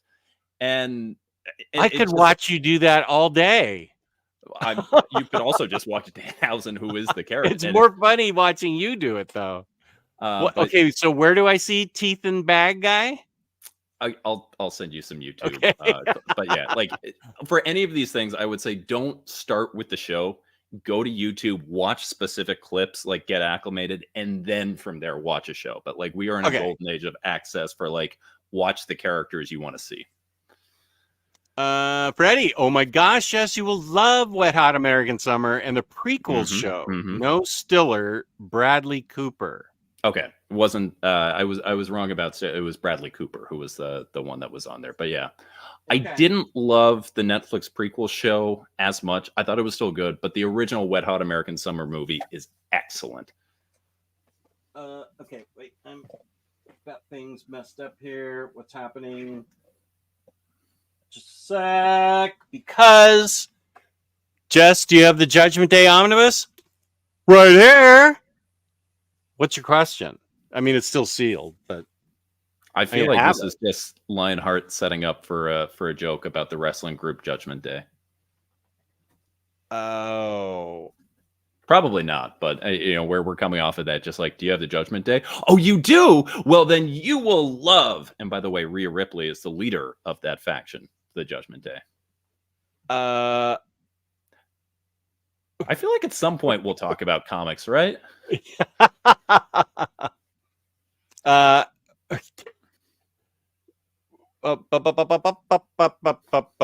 Bunk making. Here's next Imaginaut. Bunk, one of two. While you're on wrestling, perhaps you could also inform Omnidog about KFAB and Eric Weinstein's phenomenological critique of it and how it's been weaponized in modern politics. I don't like talking about politics. As a matter of fact, it's not allowed. To be clear, I am not a proponent of Weinstein or his brother. I think they're both a-holes and generally lunatics. Concede that his analysis of KFAB is exceedingly astute. Is this a rabbit hole we want to go down? Does it have to do with politics or something? I can't speak to Eric Weinstein, and more, it sounds like I don't think I would want to, but I can speak to kayfabe, which is not a rabbit hole at all. Kayfabe is the podcast that all the artists and writers go on, right? So cartoonist kayfabe is the Ed Piskor and and Jim Rugg. Mm-hmm. But the term kayfabe in general is it's a wrestling term that basically is like this showmanship, where it's it's the idea of sort of acting for an audience. And so kayfabe is, like when you have The Rock and Stone Cold going out in the Attitude Era and going, I hate you. No, I hate you more. No, I'm going to do this. They don't hate each other. The sort of the idea of putting on a show and putting on a pageant for everyone. And as time has gone on, and, partly due to the fact that it used to be that without the internet, you could keep kayfabe going up in the real world. And so there wasn't a line between what was in ring and what was out of ring. It was, the audience was meant to believe that this is real life and that you are getting people who hate each other so much that the only way they can work out their aggression is by punching each other real hard in the ring. And, that these are feuds that are going on. And sort of as real world is going on and you're finding out that, no, actually, these guys all like each other. They work together. It's like you and your work colleagues, that they hang out. The audience knows that there is a pageantry that is being put on for you, but there's a willing suspension of disbelief that when you go on there, you are letting yourself be sucked into this story. And I'm guessing that what was being referenced there is this idea that sort of in politics, people are making these big blustery statements. And then you can kind of walk it back and say, well, I don't really mean that. The idea is that, like, you can say these things and when people are like, excuse me, that's a huge extremist statement. They can be like, well, I don't mean that. I mean that sentiment. I don't know if that's the case. I would imagine that's where that's going. I don't particularly want to talk about that. No, but I imagine that would be this sentiment behind it. But that is not kayfabe at its core. Kayfabe is just the pageantry, and sort of the audience is sort of like willing suspension of disbelief. Okay. Snyder Cut was great. That's what I've heard. Don't sell short. I won't. Based on the theatrical release, or if you didn't like Batman vs Superman, it's shockingly awesome. Complete redemption for Snyder. I saw the first hour, the first disc. It was amazing. So yeah, I really want to see the rest of it. If my friend doesn't come over to see it, I'm just going to watch it by myself. I don't care. You could also meet up with your theater friends that you saw the Marvels with. They have your card. Oh, that's right. Shoot, I forgot their names. I think maybe one of them was Austin. You know who I touched base with the other day? Mermaid Coral. You could watch it with her. You could go to the Alamo Draft House. I was on Instagram, and I think she might have been in my feed, but she had a different name now. It was something Coral, but it wasn't mermaid coral. And so I just messaged her and said, mermaid coil, mermaid coral. And she hearted it. So I think it definitely was her. She's probably in college now, I would guess. I think she was just in high school, but that was also like 2019 or something. So she could be out of college for all I know. But anyway, she was great. And I know you remembered Mermaid Coral from when I think she was actually in the chat, or I got her on the show. She was on the show. Yeah. Yeah. Yeah. You guys basically did because she did the Spider-Gwen cosplay, and you guys like basically were like, hey, do you want to come on and talk about the movie? And, you know, because that was like the new hotness at the time, and you had her on. Yeah. You guys were just like, hey, how good was this movie? It was great. Let's talk to the chat about how great it was. That's right. That was the first animated one, right? Yep. So that was that Into the Spider-Verse, Spider-Verse? and then Yeah. Across the Spider-Verse was the new one. And I don't think they've said the name for the new one yet, but there will probably be. Okay. Because of how epic it was making Phoenix Evergreen, I had to pick it up because of that stream. The Phoenix Omnibus wins out, and to think that was a rebranding of the Dark Phoenix Saga Omnibus that was seemingly liquidated a few years earlier. Crisis is Doug, good to see you again. Crisis is a man of focus, pure will. More wrestling talk? Yes. I have a feeling when we start talking about comics, we're going to lose the audience. I feel like at this point, like, we've lost the comics folks, and the people who are still around, we may have gained a whole new crowd. And it's like, oh, this is weird. This was the most weirdly attended people. You're going to see your subscriber count shoot up in the second you put out a video just about comics. It's going to like shoot back down to a regular thing. Be like, wait, this isn't a wrestling channel? My old buddy Trigonosis here. Holy moly, I just joined and missed a lot. Wrestling and Jess? Oh my God, this is great. Good to see you, Trigonosis. It's been a while. That's how you get the old viewers back. Breaking character. Oh, yeah, I did meet a wrestler. That wrestler you met was Kelly Klein, who was with Ring of Honor at the time. That was at Baltimore Con that I met her. She was very nice, and I got a picture with her. Yeah, she was really nice. Kelly Klein. That's right. Good job, Mr. Awesome. I forgot about that. Who was with Ring of Honor? Is that a separate thing? So Ring of Honor was a separate promotion at the time, which has since been folded into AEW. So the same way that if you remember WCW back during the big popular era got bought out by WWF, Ring of Honor during the pandemic was having some trouble, and so AEW built them out. So there are now there's one huge WWE promotion that's like the big one in there, but AEW is like kind of a competitor that's I'd say like a half level down. It's not like you're going from the NFL to like the AFL or XFL. They're a little bit more even, but WWE is still like the big promotion. I need to find that picture. She was cool. I remember that. Well, especially because you have all these new wrestling fans that that are subscribing to the channel now because they think that you solely cover wrestling. What K-Fab died in the 80s when those two enemy wrestlers were busted smoking dope. What has happened to my channel? K-Fab died when Vince admitted it during the trial. What in the world? Mermaid Coral, get her on a Baturday. That's a good idea. I should get her on and see what's going on with her life. She was a very nice girl, and her mother was wonderful. I do have something to show you of original art. Are we going to that segment? Let me grab the stuff I want to show you. Okay. Well, I know the viewer count's now going to drop to 0 because we're actually going to talk about comics and our reading goals for 2024. We have talked for an hour and a half about wrestling. You savages, just relax. Holy smoke.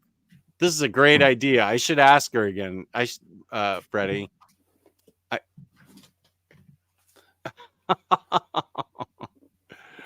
All right.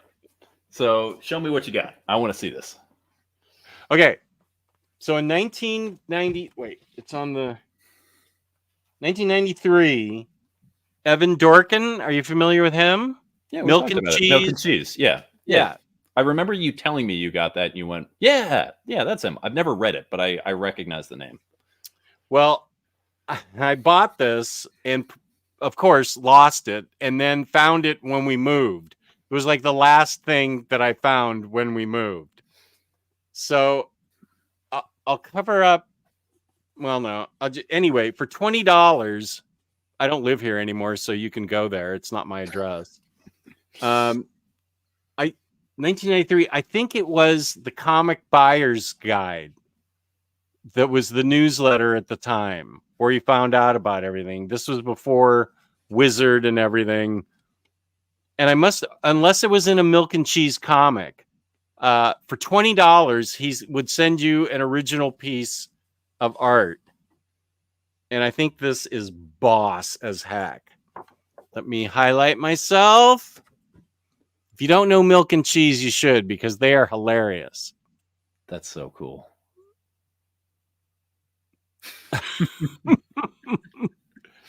This is freaking Evan Dorkin, and it was $20. Oh, honestly, look at his stamp. That hand lettering by itself is worth $20. Right? Look at this. He's got the little lines and stuff up at the top. That's quality stuff. Look at the line work on these hands and everything. And it's done on like pink paper, it looks like. For $20, I mean, come on. I need to get this framed because it's been in this thing for 30 years, which is ridiculous. That's so cool. I've always wanted to show you this. And I'm so glad I found it. I am such a sucker for hand lettering. Like that's like as cool as those figures are, just like looking at that and like the lining up of everything, like that is so cool. Yeah, and he did my favorite comic of his is the comic shoot. Why can't I ever remember anything? It's the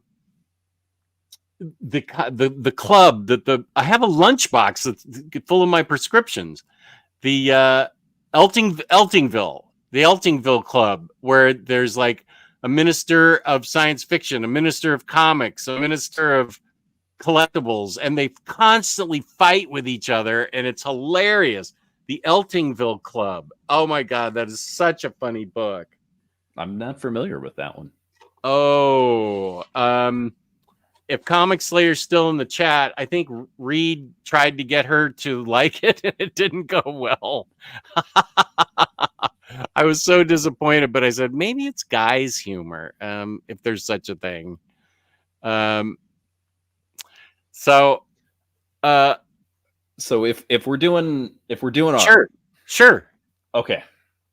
So since you put out your top 10 books of the year, I have been so excited to get a stream for you or with you because of your top 10 books of the last year. Yes. I have original art pieces of 3 of the series you mentioned. Whoa. And I cannot wait to show you. I can't wait to see them. Okay, wait, I'll highlight you. All right. So be good for Hayden to see you up close. So first off, I just got this one in. I don't have it in a portfolio, and it's just right on top, so I'm just showing everybody this anyway. This was not on your list, but this right here, this is a Stuart Eminem double-page spread from Ultimate Spider-Man after Mark Bagley came off of it. Oh, wow. Stuart Eminem is one of my absolute favorites. Some of my favorite pieces in my collection are by him. Again, that was not on your list, but that was just right on top of my stack. So I do love Ultimate Spider-Man, but I haven't got to. I'm still in the Bagley stuff. Yeah, he's that's in the 100s.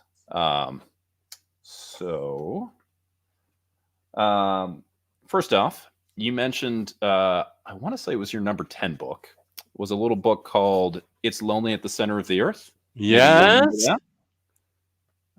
2 pages. this one over here is the impending blindness of Billy Scott. Oh, right. I haven't read that. Okay. But I recognize the So- parrot head thing. Yeah, so this is one I bought directly from Zoe, and I'm trying to get. I'm so bad at knowing like where things need to go to show up on camera. Yeah, I know. I get it. And the glare and stuff. It's hard. It's all right. There we go. Right there, right there, right there. Yeah, there you go. Oh, so you got that right from her. I got that right from her, and I got that at the right time because these pages aren't available anymore due to her representation. Jiminy Crickets. But when I bought it, so I'd held off from buying a page from It's Lonely at the Center of the Earth because that's such a personal book. It kind of felt like I was buying a part of her life, and I was like, I don't know if I want to do that. But when I was looking through her portfolio and kind of like talking about it, it was like, okay, one of my favorite parts of that was her relationship with Izzy. And she still talks so warmly about her and just sort of like that relationship that I was like, okay, I feel good about that. I want to get a page of her and Izzy. And I don't know if the panel showed up, but at the very bottom, there's one of her and Izzy hugging, which is like one of the few moments of light in that particular book. So I was like, yes, right. I want that. So that showed up. I want to say that was your number 10. So I have a page from that. Nice. And then I'm going to do some flipping here. Okay. So, there's this fellow named Jed McKay, and he writes these books that you enjoy. Perhaps you've heard of him? I have, I think. So one of the books that he wrote that you enjoyed was a book called Strange.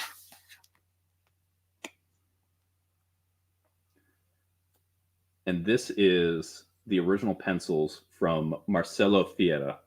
So this is issue 9, page 5. It's got Clea leaping in. Whoa, look at that. Oh, yeah, that's a good shot. Whoa. That's so boss. Yeah, Strange was in my top 10. That's for sure. Yeah, I adore Marcelo Fiera's art. I can see why. Yeah. Like that book was so good. I need to reread it.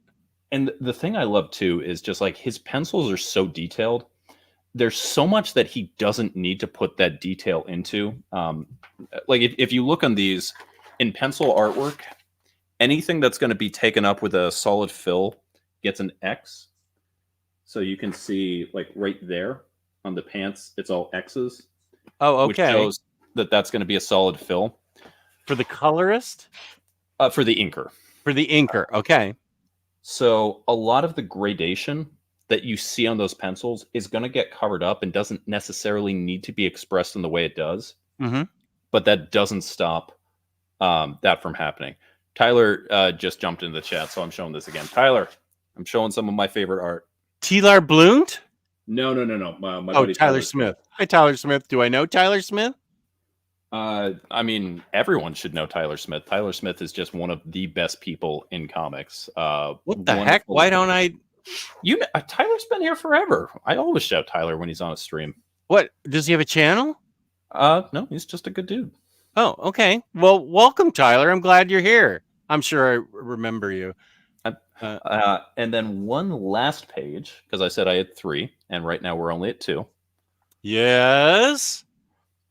So, you're a fan of a certain character named Harley, right? Yeah, you would consider yourself a fan of her? Oh my God, I am going to kill you. What are you doing here? So Harley makes appearances in a certain Poison Ivy series. Yes. Oh my God, the art in that Poison Ivy book is so good. So I will preface this by saying those characters don't show up in this piece. Oh. But when I was reading through Vicious Cycle, yes, the page that stood out to me most, the one that I like, as I was reading it, I was like, I want that page. Really? Oh, yeah. When she fixes up the garden to be amazing. So when she is staying at that house, right, at the very end of that issue. And then the thing that I love even more is she returns in the second trade, like back to there. But this idea when so slight spoilers for Poison Ivy, Vicious Circle. She goes out and she is on this mission to just sort of exterminate people, that she is going to spread this infection within her and return the world back to its natural state. Mm-hmm. And it's basically her learning to sort of accept humanity's place in the world through the people that she meets. Right. And one of the first good way to put it.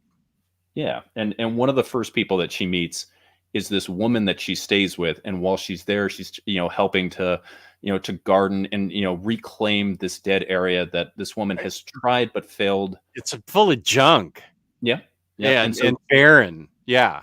And so earlier in there, when they're all together, they're all working together to just try and, clear it out. She's wearing a jumpsuit.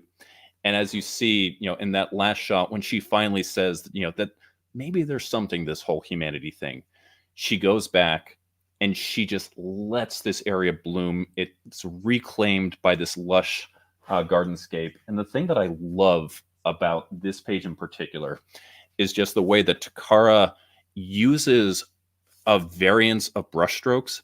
So the tree, so the tree, which is the focal point of this page, gets these really broad brushstrokes that are just kind of wild and put out.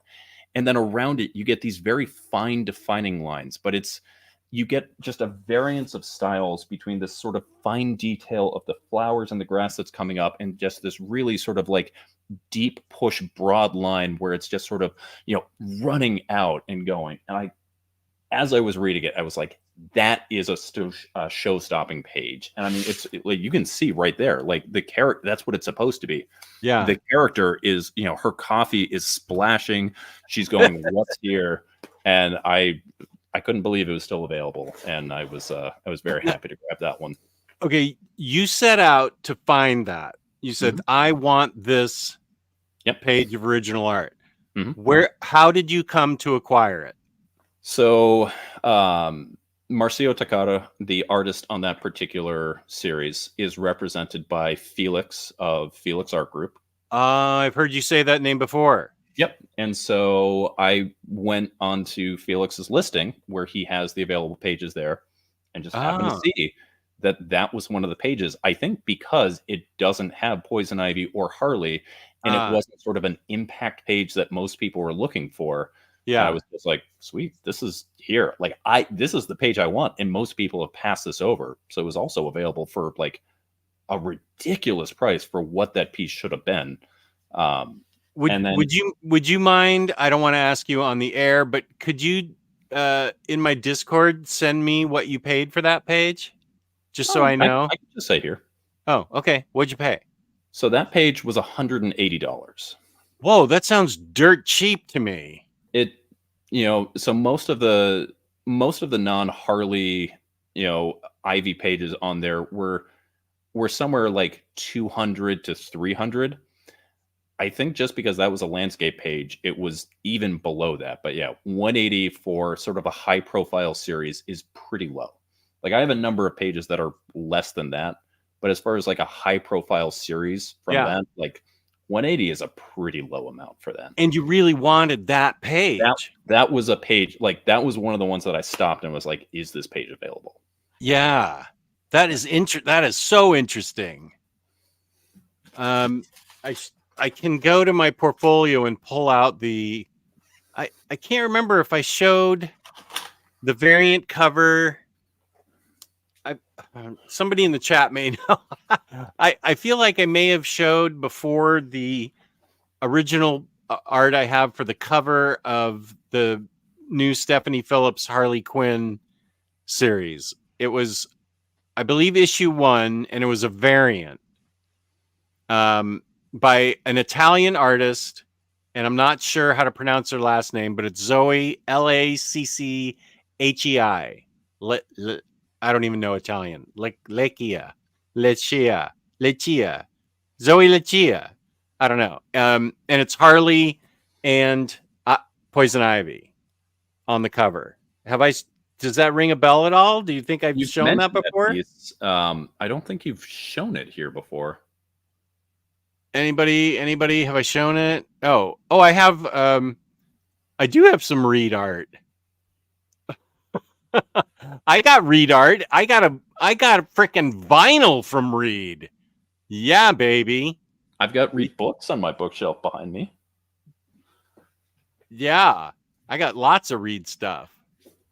Everyone, go read Hardcore Anxiety. Oh yeah, great book. And then Rock and Roll Terrorist, also excellent. Oh yeah, that's a violent book. Yeah. In my town, one of the comic shops is owned by a guy that actually used to be like in a band and toured all over the country. And I was like, hey man, read this book, you'll dig it. He's like, wow. Did he know Gigi? Oh yeah. He didn't know him personally, but like he knew of him and just sort of like the band life and just sort of like all of that. He was like, yeah, in case you were wondering, we were not like that. I was like, yeah, I kind of figured.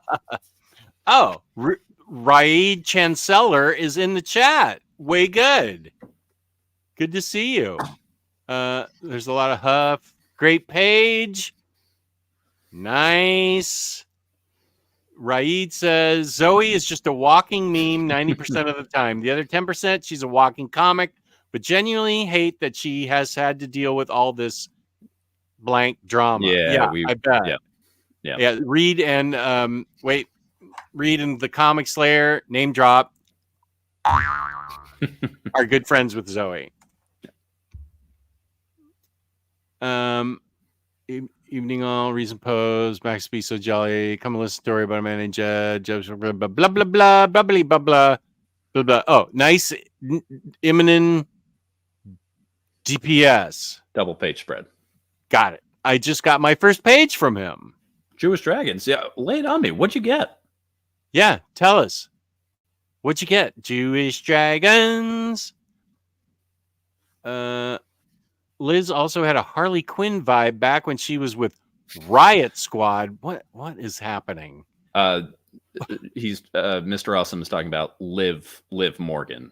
And the wrestler. So yeah, when she was with a previous wrestling group called Riot Squad with Ruby, was it Ruby Riot was the one who read that? She had some Harley Quinn vibes going on. That's cool. I got to move this closer because the keyboard's too far away from me.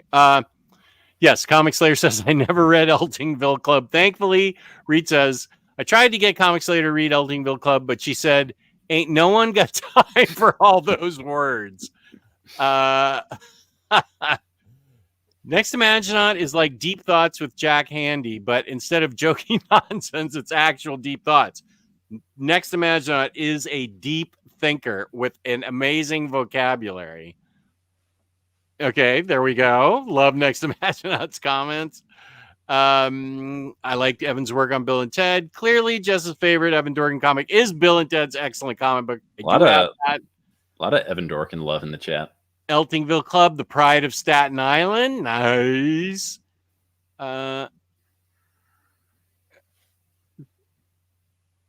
Okay.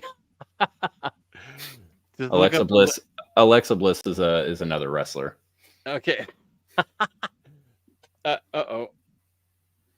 What's the text from Freddie? Usually it's something important. I know it was my old address. I don't care. They can go to that house and say, didn't Omnidog live here? What are they going to do? It's other people. It's not even my vibe anymore. It's not yeah. Man, it's not got the Omnidog vibe anymore. Okay, what am I doing? Hey Siri, show me Alexa Bliss Harley Quinn cosplay.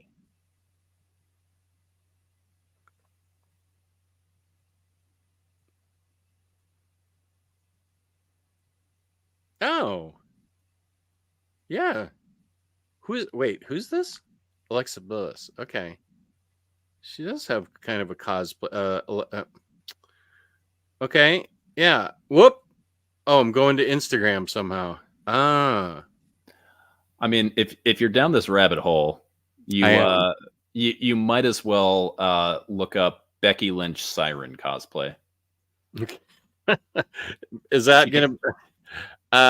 She came out to last year's Money in the Bank event wearing just a Siren X-Men outfit. And the cool thing too is like when they come out, like a lot of times they don't make a big deal about it. They don't like call this out. It's just like that's the outfit they choose, and then they just sort of go into it, and it's this sort of if you know kind of thing. Yeah.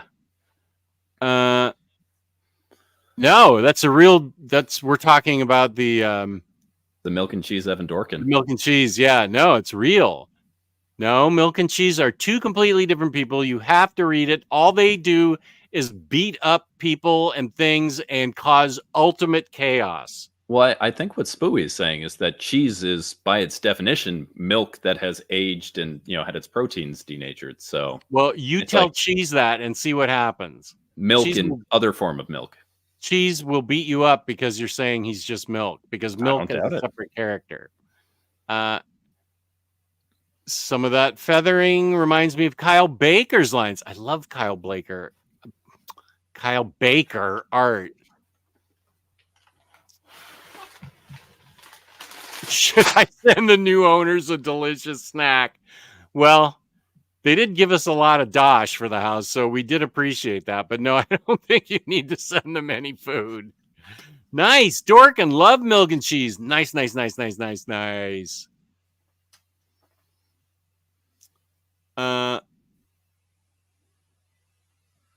Comic Slayer, party at Jess's old place. Nah, I got the new address. That's awesome. Thank you. Now that this is a wrestling channel, can you get an interview with Liv Morgan? Maybe. I'm gonna tell you now. If you are interviewing Liv Morgan, I am on that stream. I'm not asking. I am on that stream with you. I don't even know I would get a hold of her. Doesn't matter. If it happens, I'm there. I'm part of that. See, Omar doesn't want to show off toys because he thinks it will throw off the algorithms of his channel or something. Jess goes on talking about toys and wrestling, and his audience only grows.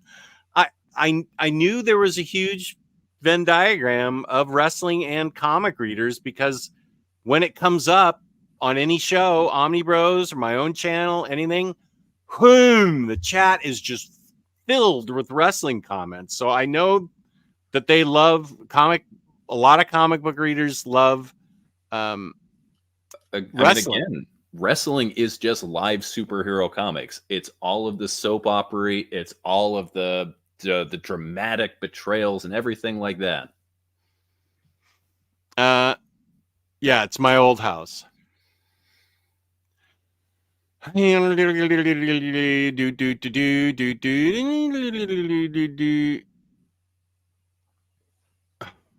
Eltingville Club. Yep. We all love Next Imaginant. Yep. Okay, Harley Quinn, nice imminent. Yep. Oh gosh, just Zoe keeps sharing bad, interesting things that happened to her. She says the world is pushing her to make a second autobiography. That poor girl. I will read any amount of memoirs that Zoe wants to write, whether they're true or not. She could write a fake memoir, and I am totally I don't disagree. Reed Chancellor, yeah. I finally bought the Reed Chancellor books. It turned out I'd been missing recently. You know what? I don't have a physical copy of the G.G. Allen book. I interviewed him about, actually, I think Omni Bros interviewed him. And at that time, it was only digital that we had. You mean this physical Rock and Roll Terrorist. About this G.G. Allen? That is a really violent, vile book, but I think Reed did a great job with it, in the same way that Eric Powell did with, have you seen what Eddie Gein done, or whatever that was? It needed to be documented about what a lunatic that guy was. And like real lunatic. There were no limits or boundaries for that guy. I can't justify anything he did, but I thought it was important that it got put down. Yeah, absolutely, Reed. Friend of the show. Friend of the family. You guys made a video to talk my wife into buying the vinyl on your Kickstarter for summer vacation. Oh, Mary here. I own 2 pieces of original Red Chancellor art. I was hoping I'd see you, Mary. Well, Mary was at the very beginning, and then I think she jumped out during the wrestling, and I think we only just got her back. We'll see if we lost her again with more wrestling. We'll try and keep you engaged, Mary, because I need to text you. I said I would text you after the last show, but I listened to music and had a cup of tea to come down from that show. So, yeah, I need to get Miriam on this show. Hold up. We need to talk about the fact that there was a thumbs up that randomly just appeared over your microphone. When I went like that? Yep. I've only seen the double thumbs up. I didn't know about that one. Okay, wait. Let me show you. Just for Mary, we'll go. Okay. No. Okay, for Reed. Let's do this for Reed. Shout out for the books, everyone. Right on. Laser show. Let's see. This gets confetti, I think. No balloons. This was the best part of the Mike Allred interview when he the pure joy about him learning about, and the fact that for like 20 minutes straight was just like you guys like teaching each other and him being like, wait, what? Well, there's the confetti. Was just like, I didn't need you guys to ever talk about comics. It just teaches Michael Allred how to use his computer was absolutely the stream I wanted to watch and didn't know I needed in my life. And James did the best thing for me because after I played the Omnidog theme song, Mike Allred was when the camera cut to him, he was going Omnidog, Omnidog, and James clipped that for me. I showed it to upper management, and she was like, "This is the greatest thing ever." I go, "I know, he's singing my song. How could it get any better than that?" The only reason I think the stream stopped is because his wife was making dinner 2 feet away, and it was time to end because he had to eat. But I really think I'd like to email him and just ask. I don't want to abuse the email relationship, right? But I would like to email him and ask how OAX was, because he was very excited for it and Disney World. So I may email him. I've talked to at least one guy that went there in the original art scene that I was in, and he raved and raved about it. It did seem like, as an attendee, it was a little bit of a sort of like an in club where it was very much meant for people who were part of the comic art. I think it's the comic art fan message board community that exists, and it seemed like a lot of it was sort of set up for them. But he talked about how it felt like a really small, intimate show where there were never these really long lines, where it was like, you know, he talked about how you could just sort of get that FaceTime and have discussions with anyone that you were looking for without feeling like you were sort of eating up their time, and just kind of raved about it. So it sounded like it was a really good show. I follow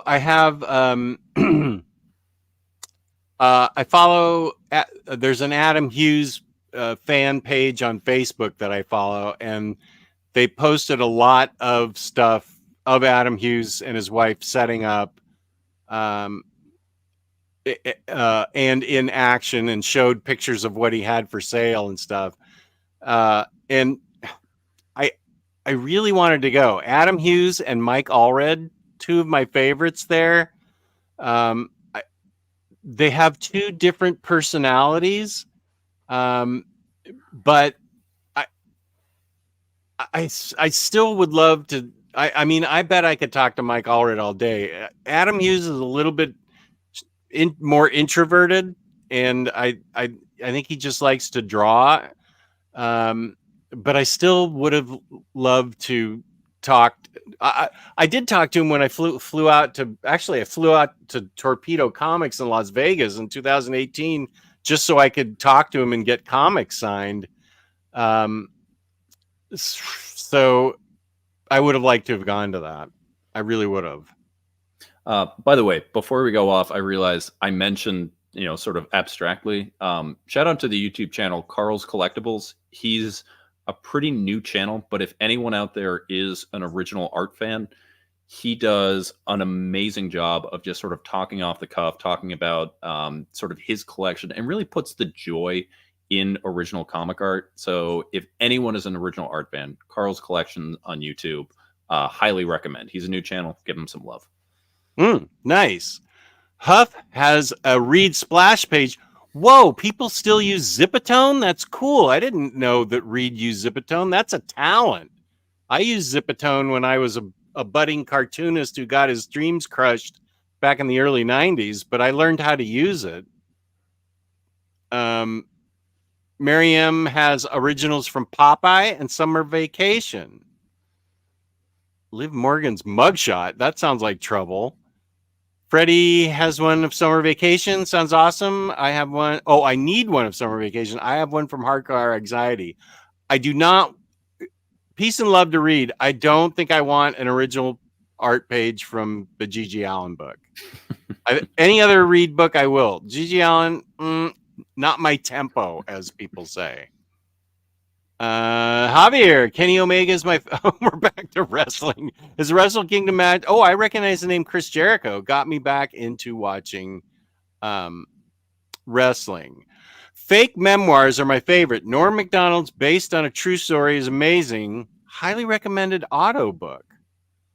Bruce Campbell did a fake memoir called "Make Love the Bruce Campbell Way," where he wrote a biography, and they tried to write a follow-up, and they told him not enough interesting things in his life had happened to warrant doing it. So he's like, "Well, I'll just make up more stuff then." And so he told a fake account of him on a Hollywood movie. Pretty entertaining. One of my biggest triumphs as the Comic Slayer's husband is getting her to go to local wrestling matches live. That's right. He has turned Comic Slayer into a fan. Nice. I'll be going to my first indie show either this month or next month. And here's where we interviewed Reed. I think that was on a Sunday, back when we had Sunday shows. Okay. We're talking about comics now, Tyler. It's comics. We were going to talk about our reading goals for 2024. What titles are you two looking forward to continuing in 2024? That is a great question. Very nice. I'm going to let you answer it first because I'm going to go get my portfolio and see if I can yank out that Zoe Lachey piece of original cover art. Okay. All right. It's your show. My show. Oh, all right. So, welcome to the Bunk Show, starring Bunk and no one else. So this actually leads into some of my resolutions that we were going to talk about, and then this just became a pro wrestling stream. So one of the things that I realized kind of when I was doing my year-end list last year is in my shift away from single issues and more into collected editions, I was losing out some of those really smaller titles that I kind of love. And so I was shifting a lot more towards sort of the like Image Comics and Dark Horse and like different comic publishers that had better collected edition departments. And I kind of miss some of those smaller ones. And so one of the things that I'm really trying to focus on this year is getting back to those smaller publishers. And so far, there's been a great start to some things. So it's a little weird to call this a smaller publisher, but I have to start with Crashdown, which is the new comic by my buddy, Ben Temple-Smith. It's through Whatnot Publishing, which is still weird to me that exists, but it is a space horror book and includes maybe my favorite double-page spread of any Ben Temple-Smith book, of just this chilling Kraken pulling people down into the depths. All about a space team that crash lands on this alien planet, and you get some alien horror there. It's a new Ben Temple-Smith book, of course. I have to start with that one. But as far as other books, this book I picked up because of the sheer absurdity of it. and realized I love this book. This is a book by BatCave Studio called Dear Editor. And it is a crime story about the editor of a local paper who is tracking down a story, and he is a deer man. And that's all the explanation you get on that. It is not an anthropomorphic animal story. It is just this one dude who is a deer man in a world of just regular people. And that's all you get on that. And as silly as that sounds, it actually helps carry the story, because the story itself is this very, very cut and dry noir that is by the books, and there's not a whole lot of levity, and it's sort of leaning into the tropes of the genre, and it's going into it. And it would be pretty dry and a little hard to take if not for the fact that it was this deer man front and center that was doing all of those things. And it's like there's this little joke that's lying just under the surface, and every time you think it might be a little too much, you kind of remember that it's a deer man doing all of these things. And you almost have this like little chuckle to yourself that sort of relieves you. But this is some of the best noir that is going on right now. And it's it's about an anthropomorphic deer man in a world where no one else is a deer. And it is fantastic. Issue 1 has come out. There hasn't been a collected edition yet. Issue 2 comes out next month. I can't wait for it. It's this really great tonal art where it's black and white and different shades of blue. And it just gives it this very sort of cool undertones. You get a lot of sort of high contrast pieces. So you can see right here, his face is in shadow. You don't get detail there. And then you get this other guy who's off right there. And you get, because he's a deer man, there's, a few sort of, I'm not going to say superhero things that he can do. But, there are sort of a few heightened abilities. But mostly it's just, there's this deer man who is the editor of a local paper, and he's looking for the truth, and he won't stop at nothing, see? And all the while, you hear this sad trumpet playing in the background, and you can almost smell the cheap whiskey and the smoke, all drifting in. That book is surprisingly good. But my number one book I am most excited about this year has to be Ram V's The One Hand, which is one half of a crime story that is being told across 2 series, with Dan Waters writing the other half called The Six Finger.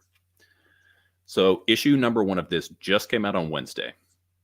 This is Ram V writing a cyberpunk crime noir story about a detective being pulled out of retirement on his last day to track down the serial killer he thought he put away and made his bones about, all in this cyberpunk dystopian future. And it is probably Ram V's most straightforward book outside of the genre itself. But this is only half of the story, because this series tells the story of the detective. The other story, the other series that's coming out in 2 weeks by Dan Waters, who is also excellent. If you haven't read any Dan Waters stuff, you really should. He wrote, his most recent one was the Four Seasons book that came out from Boom. He wrote Coffin Bound. Wonderful writer. Love his stuff.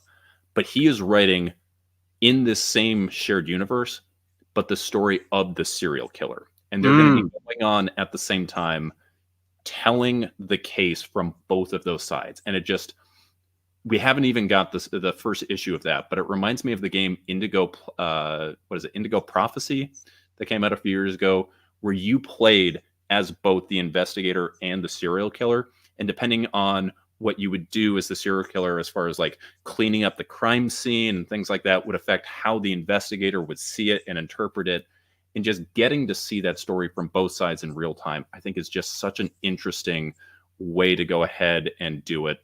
But again, this story gives you everything you think it's going to be. If you get excited about the idea of Ram V writing a cyberpunk noir, you already love this series. That's all there is to it. That sounds like something I would like a lot. Yeah. Is it only going to be 2 issues, or are they going to continue? Oh, no. It's a series. So It's a series. There's Okay. 2 series that are going to be ongoing, and they've confirmed that when it gets collected, they're going to collect both of them into one. So I don't know if it's going to be like the trades are going to be issues 1 through 3 of the One Hand, issues 1 through 3 of the Six Fingers, Oh, okay. or how they're going to do it. But they are both going into the same series right there, and I don't know if they're a mini series. I don't know. I don't think it's an ongoing necessarily, because I think there is a planned end. But as far as I've seen, they have not seen a set number of issues where they're saying this is going to be 6 issues of this, 6 issues of that, 12 issues or whatever. But there is a planned story that's going to be there. Mm-hmm. Okay. And it's got the. Did you ever read? There's an AWA book, great crime book that came out a few years ago, Old Haunts. Do you remember reading that one?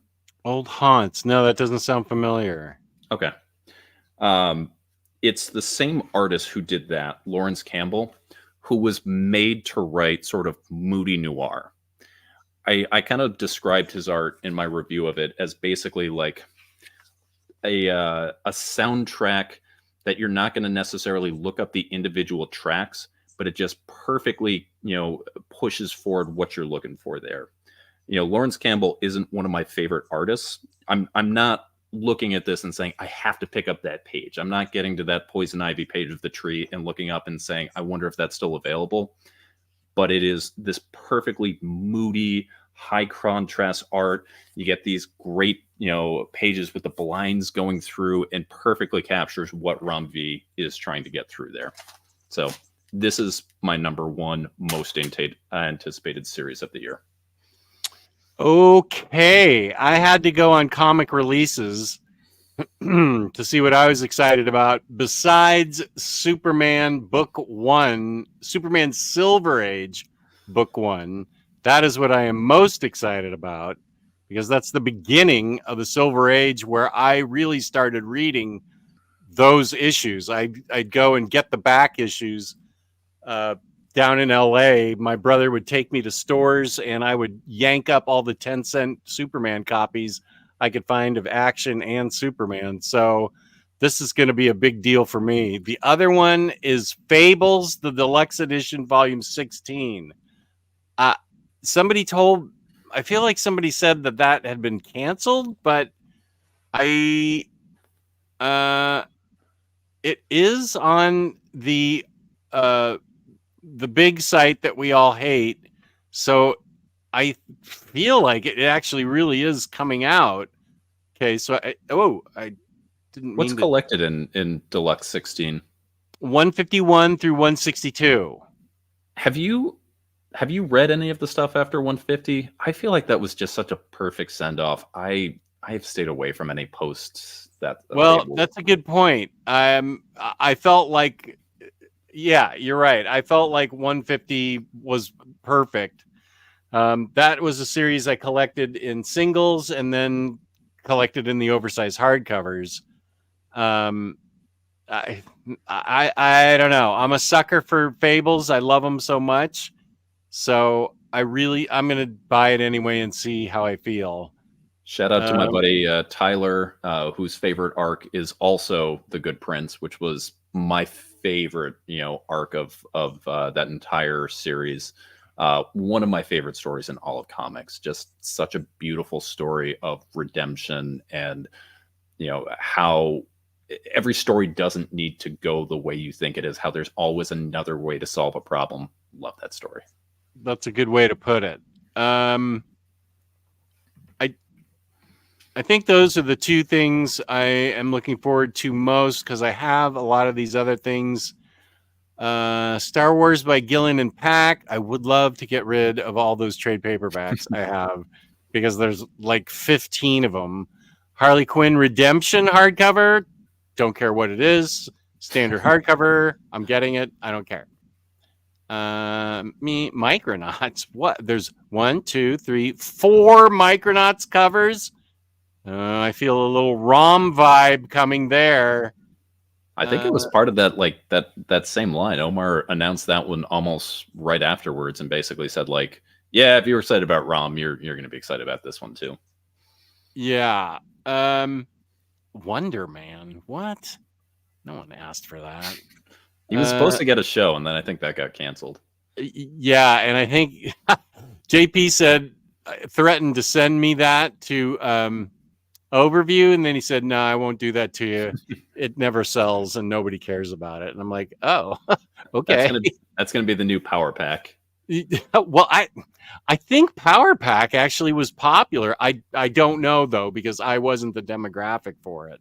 I don't know about it in the time, but I can tell you Power Pack Volume 2, the omnibus, has sat on all sorts of shelves, and it has gone for insanely low prices for places just trying to move that book. Like, I think it's available for like $25. Like if you want it, and no one is picking it up at that.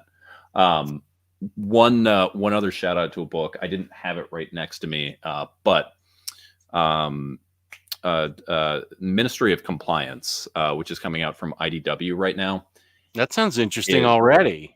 So it very, very much feels like it's John Ridley's take on Lazarus by Greg Rucka and the artist. Right.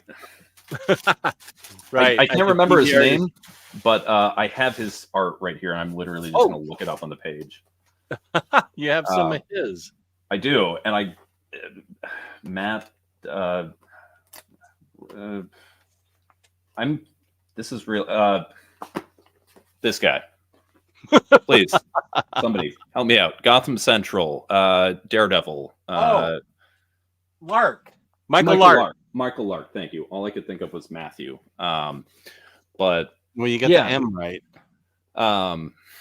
Yeah. So John Ridley is writing this. It's this sort of sci-fi book about a government that's fractured out, and this follows the Ministry of Compliance, which is sort of the enforcement agency, and it's it's sort of a space future conspiracy thriller where you're getting a governmental agency that's having to work on its own, but there are agents within it that have their own motive.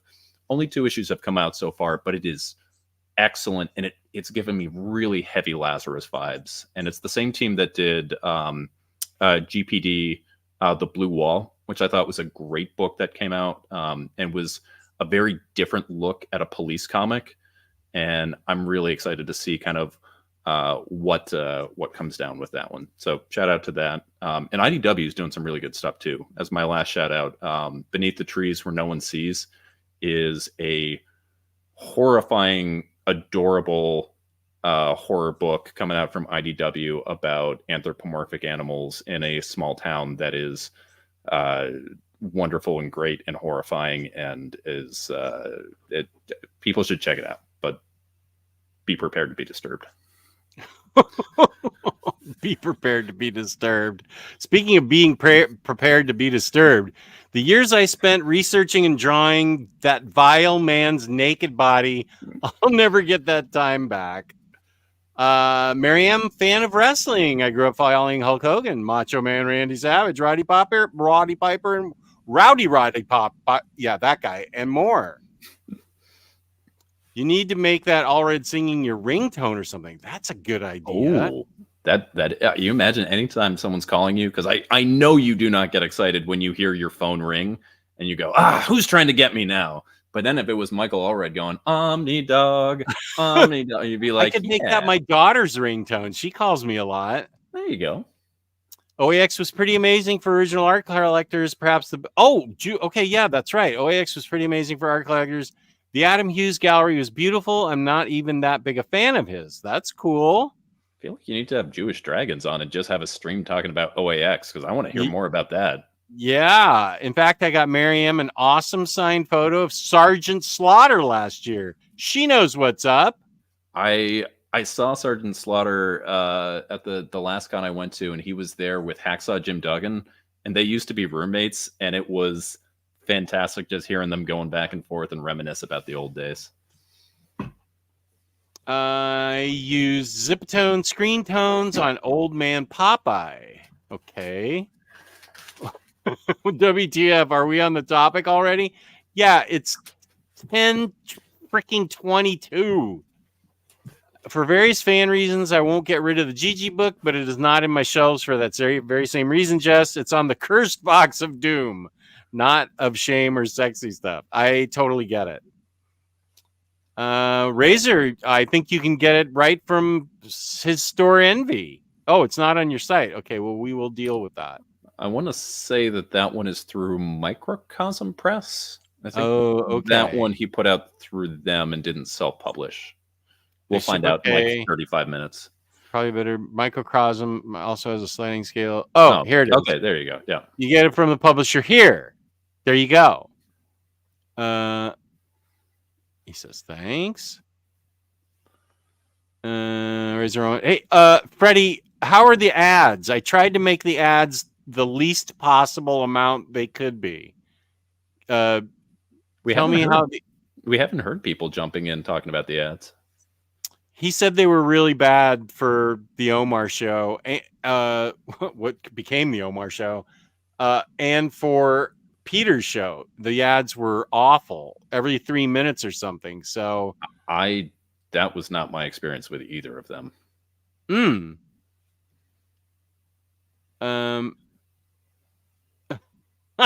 Renee is Venom. Great news. Taylor Swift made it to Los Angeles Airport just in time to make for the Super Bowl. Just want to share the great news. Peace and love to her. No issues with her whatsoever. I love her. The Japanese government made a report that they were going to be able to like let her get out after her concert and go. So don't worry, guys. There will be Taylor at the Super Bowl. And I don't want to hear anything about her carbon emissions because she can't get on a regular United flight. She's the biggest star on the planet right now. She can't just get on a regular airplane. She has to have her own plane. I got to push back real quick. Okay, Taylor go is ahead. Not the biggest star on the planet because we actually have the biggest star on the planet here in the chat. The astonishing Melanie has shown up and crap! Where's she? Here with, she is at. I'm so far behind. 10:24. I just have the new stuff that's kind of scrolling up. I'm not really looking at anything, but I saw that you were all-star party. You are all still partying. Yeah, baby. So I don't know about Melanie's carbon footprint, but I do have to push back that I do believe the astonishing Melanie is the biggest star on the planet. Look at her PFP or whatever it's called. Hey, look at you. Right. She's got a tiara and everything. You got that, Riz. And I'm going to get a glow up. Mary, how's my hair? Is my hair still on point? That was like the greatest compliment today. The ads are a little better. I get them around every 10 now, occasionally 3. Okay, good. I did try and do my best. Beneath the Trees, Where Nobody Sees, will highly be my favorite read of the year. Yes, I can say that now. Why have I not heard about this book? Mary, I'm curious. Have you started reading it, or do you just kind of know it by reputation? If you know it by reputation and you think it's going to be one of your favorite reads, I can tell you, if it's the kind of book you're excited about, it will not disappoint. The art is beautiful and it translates really well. It kind of has a Stray Dogs things going on where it's like it's giving you very sort of like serene pastoral art that's interspersed with like highly disturbing visuals. Okay, whoa, wait. That doesn't sound like my tempo at all. Oh, it is absolutely not going to be the tempo for a lot of people. It is, and it's written that way. It's different than Stray Dog. Like Stray Dogs, like when I read that, I had to like hug my dog and it was really uncomfortable. And I'm not reading Stray Dogs. I'm not even sure I can read Animal Castle. I didn't read Animal Castle. Tony from Sweden has been promoting that to me for a very long time. So wait, where'd that comic go? Oh, here it is. Bunk owns art for people whose names he can't even remember. Is that good or bad? Given the fact that I can't remember what I just said 5 minutes ago, I'm not going to jam him up at all. I know Michael Luck's name. I just couldn't remember in that moment. The Wonder Man show is still on, set to go into production within the next week or two, of which one of their riggers, just tragically died on set during. That's terrible. Next Imagine, what are you doing to me? At least no one's talked about sloths. Superman Collected Edition, I'm excited for coming out in 2024. Yeah, Kenny is a big Superman fan. Absolute Superman by Jeff Johns and Gary Frank. Number 2, Superman by Kurt Busiek, book 1. He's going Next Imagine on me and giving me 2 things to read. Superman Silver Age Omnibus Volume 1 and Supergirl Woman of Tomorrow Deluxe Edition. You know why I'm not buying that? That's getting an absolute. That's smart. I am just wait for that. Yeah. I got the paperback and loved it. I think it might have been my top book of 2022. I can't even remember. That was is that good or bad? That was one I tried to get some art from, and I emailed Felix, and he was like, "Yeah, the only way you're getting this one is if you buy the whole, like every single page from the issue. I'm not releasing these up." And somebody did that, but he was like, "Yeah, there's no discount on it. You're dropping at that point tens of thousands of dollars to do that." Whoa! And I got kids I got to put through college. I can't be doing that. Yeah. Only read Fables 150, 150. Oh, Lars only read Fables, but it is a good coda to the story. Lars is a very discriminating reader, so that's good to hear. Okay, maybe bouldering resolicited. Yeah,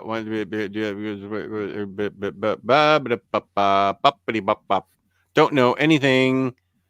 Indigo Prophecy, aka Fahrenheit Overseas. So that was the one that I was talking about with the one hand, where I was saying there was a video game that it kind of reminded me where you played as both the investigator and the killer. Oh, and that was Indigo Prophecy? Yeah, I said it was, I can't remember what I called it. I think I might have got Indigo Prophecy, but Spooey is the world's greatest authority on all, basically on everything, but especially on all video games. So he was just bailing me out and just, confirming what the name of that game was.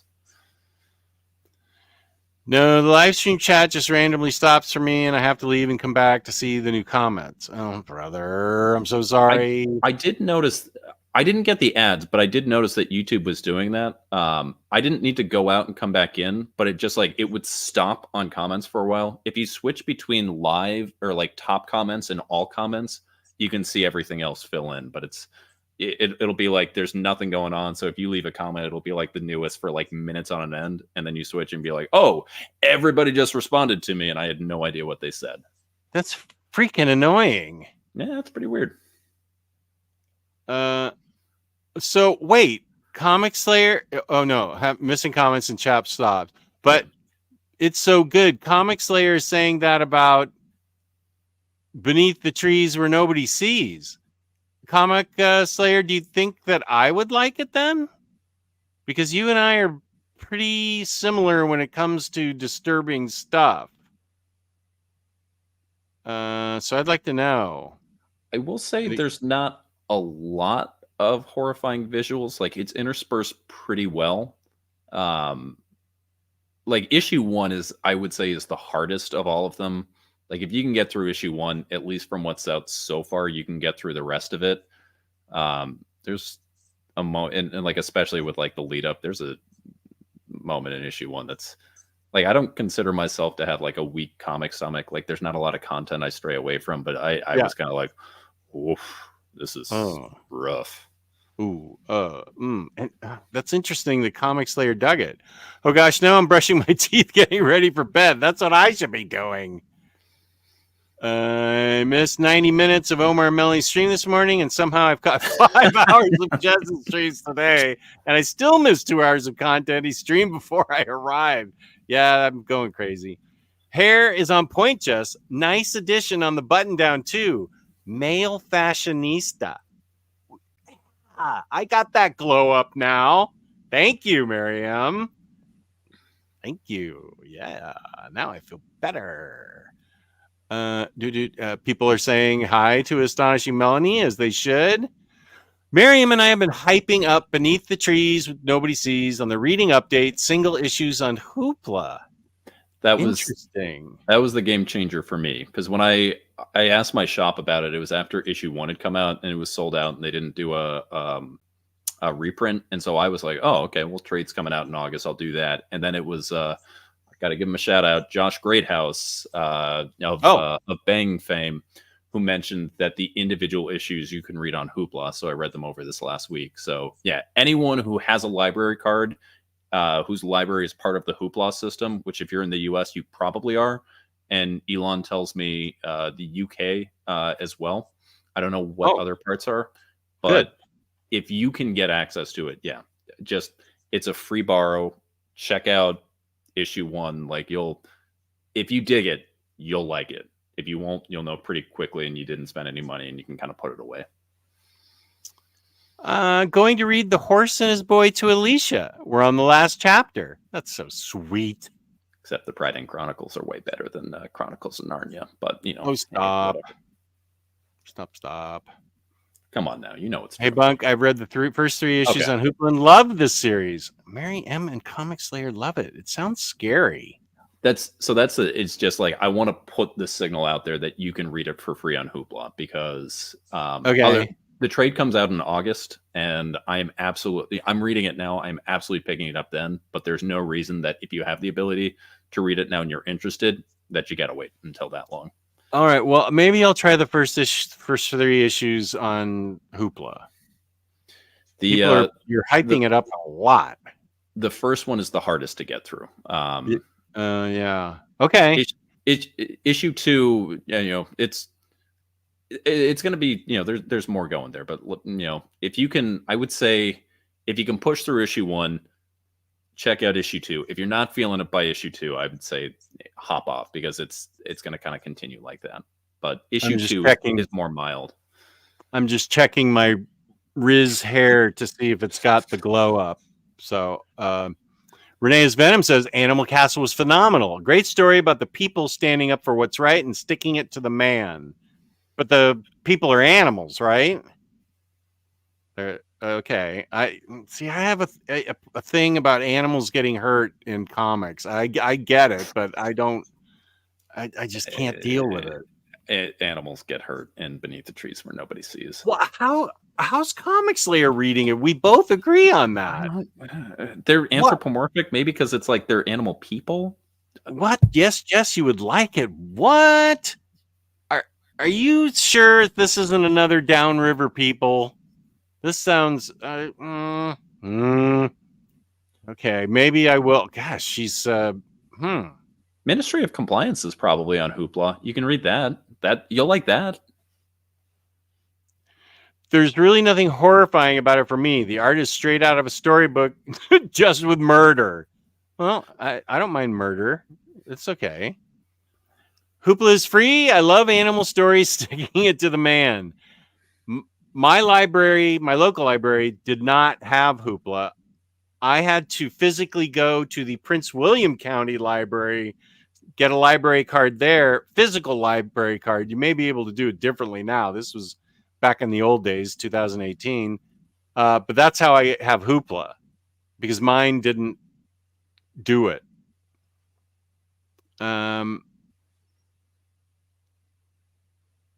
Have fun. Be back later. Okay, Tyler. Good to see you. I'm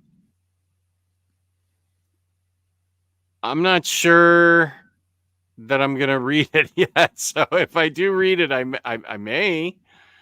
But where you can see a video about how good it is over on the Comic Slayer channel, where she and Mary M have been hyping it up in their recent reads. So go check it out there. Trust us. All right. All right. You know what I'm going to do right now? Trust us, Jess, you will like it. I will show you my original art. First, I will show you the comic cover that it is from. Present. Okay. Share screen. Harley Quinn. This is an actual comic book that you're showing me now. Yeah. It's from Harley Quinn Eat Bang Kill Tour #1. Zoe Lachey, Lacchei. She's Italian. It's this. Okay. Oh, I like that. Oh, somebody. I'm on a live. Someone from Fart Rock? What? Anyway. It's the Shopify thing where it goes at the bottom and it tells you who just, and I'm guessing it was Fort Rock, but at least in that little thing right there, it definitely looked like it said someone from Fart Rock, Oregon just bought this. I can't imagine that. Okay, so you've seen what it looks like. I can't wait So to see I the will- art. It looks like it's colored pencils, and I love. Yeah, see right there. It looks like it's someone from Fart Rock, Oregon, just purchased Vampirella number 22. What? Okay, wait. Let me go back on that. So, someone from what?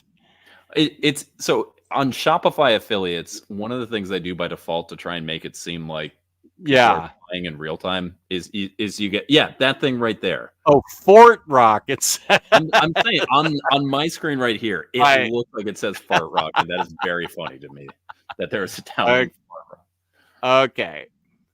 So here's what I got.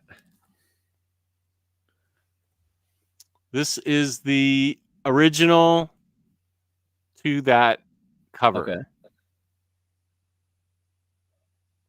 That looks like it's colored pencils, and I'm such a sucker for colored pencils. I'm already so excited for this. And she sent me a little note with it. Wait, Thank you that's so the much. original? Yeah, this is the original. I bought it. Oh, I thought that was the like I thought that was a copy of the cover or the comic. No, this is okay. the original art. Okay, so is it colored pencils? Can you tell? Like, what's the medium that colored that in? It does look like colored pencil. Oh, I love that look so much. I could get a hold of her and ask her. She's very friendly. But yeah, this does look like colored pencil. So yeah, this is the cover. This was Harley's the craziest impulse buy I ever did. And I was paying for it over like 2 years. Was Yeah. that pandemic era Jess or 2016 Jess? It was it was pandemic era Jess. Okay, all right. That When makes he sense. had sold a lot of comics and made some impulse purchases that in hindsight maybe shouldn't have been done, but here we are. And I think it's beautiful and I love her art and she does great stuff. Zoe Lachey, I'm going to say, I'm not sure. So I think it's boss. I love Harley's face in that. There's just so much emotion right there. And just the texture she gets in her hair. Oh, that's beautiful. That is an amazing piece right there. Oh, I so appreciate that. She's got little balls of cotton or little something on her hair. And the texture that she puts in the tattoo right there. The gradation, like just look at the color work that she does for Ivy's knuckles. Like that's something you wouldn't think about. But the way that's a good point. A little bit of sort of like flesh tone right around the nail beds, right on the knuckles, and then the way that she's blending it in with the with like the creases of her hand. That is wow. Really, you really made me appreciate this even more. I'm glad I showed it to you. I like the lips on Poison Ivy, how they have the reflection like it's lipstick. Yeah, I would say for this even more than the line work, and obviously like it's a beautiful image.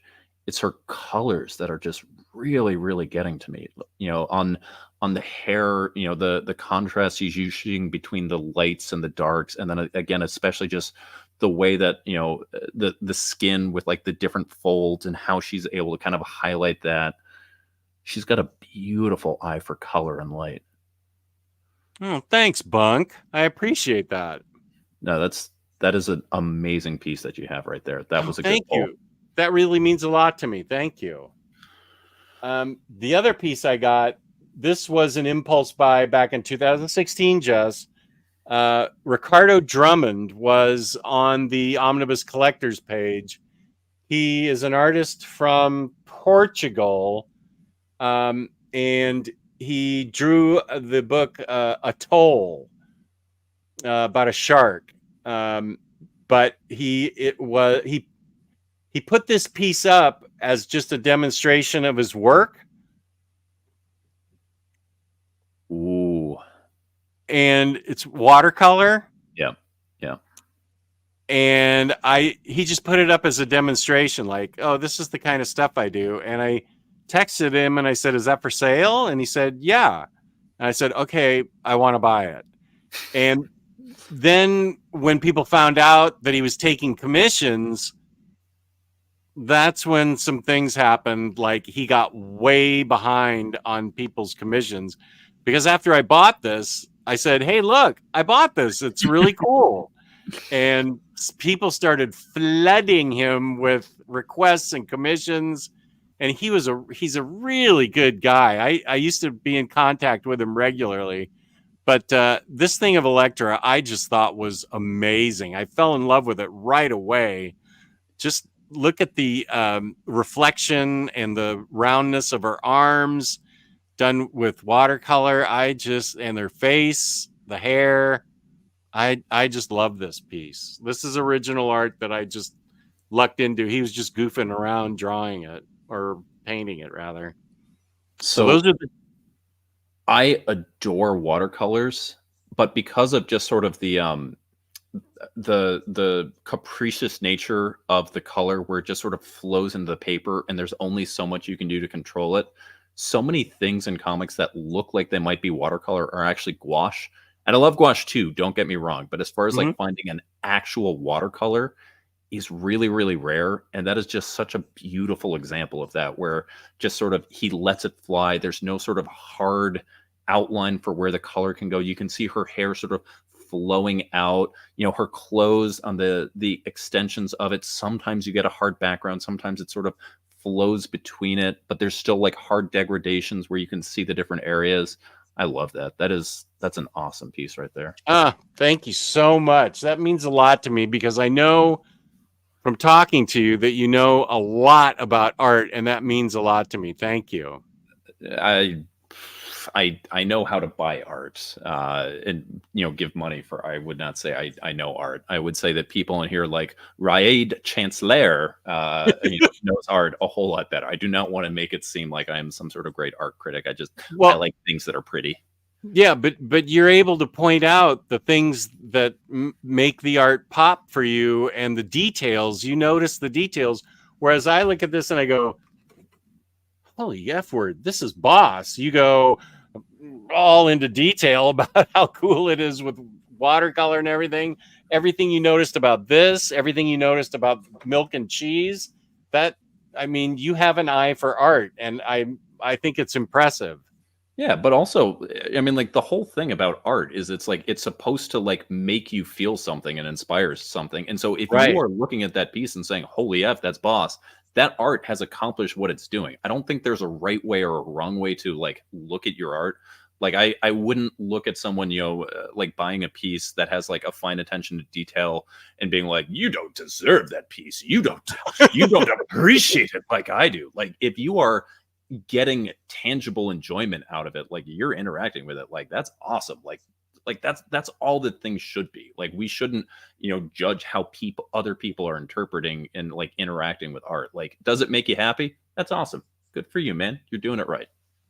Well, thank you. I appreciate that, and I appreciate the fact that you know details too.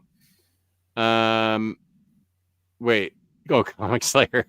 Jess, first of all, are you feeling better, Comic Slayer? You're very active in the chat, so I'm assuming you must be feeling better, which is good. Jess, these are not animals getting hurt. They're anthropomorphic. They are essentially humans walking around, speaking English, murdering each other. The good stuff. This is true. This is true. It comes down to like, if you can look at a bear woman and say, that's not a bear, that's a woman, yeah, I guess. That sounds wholesome, Comic Slayer. Oh, good night, Astonishing Melanie. Wonderful having you here. Lovely to have you here. To add to that point, you like Black Sad, and there's anthropomorphic murder there. Well, now that is a good point. That's a very good point. I love Black Sad. Yeah, if you can do Black Sad, I think you can probably. All right. I think you guys have talked me into it. Happy nightmares, Melanie. Oh, here's Prime, who won a book. Superior Spider-Man, I think. Welcome back. That's a good one to win. Yeah, I thought so too. Nice Harley Ivy. Thank you, Jewish Dragons. Lethal Lucha joins us. Well, thank you. Appreciate that, Drunken Sailor. I like the plaster on her nose. That's interesting that it's called a plaster in Wales, where we would just call it a bandage, but that's a plaster. I like a plaster better than bandage. Yeah, she's got a plaster on her nose. That's boss. No way you're zooming in for the tattoos or hair here, Jez. He mentioned the tattoos and the hair. What? Do you actually think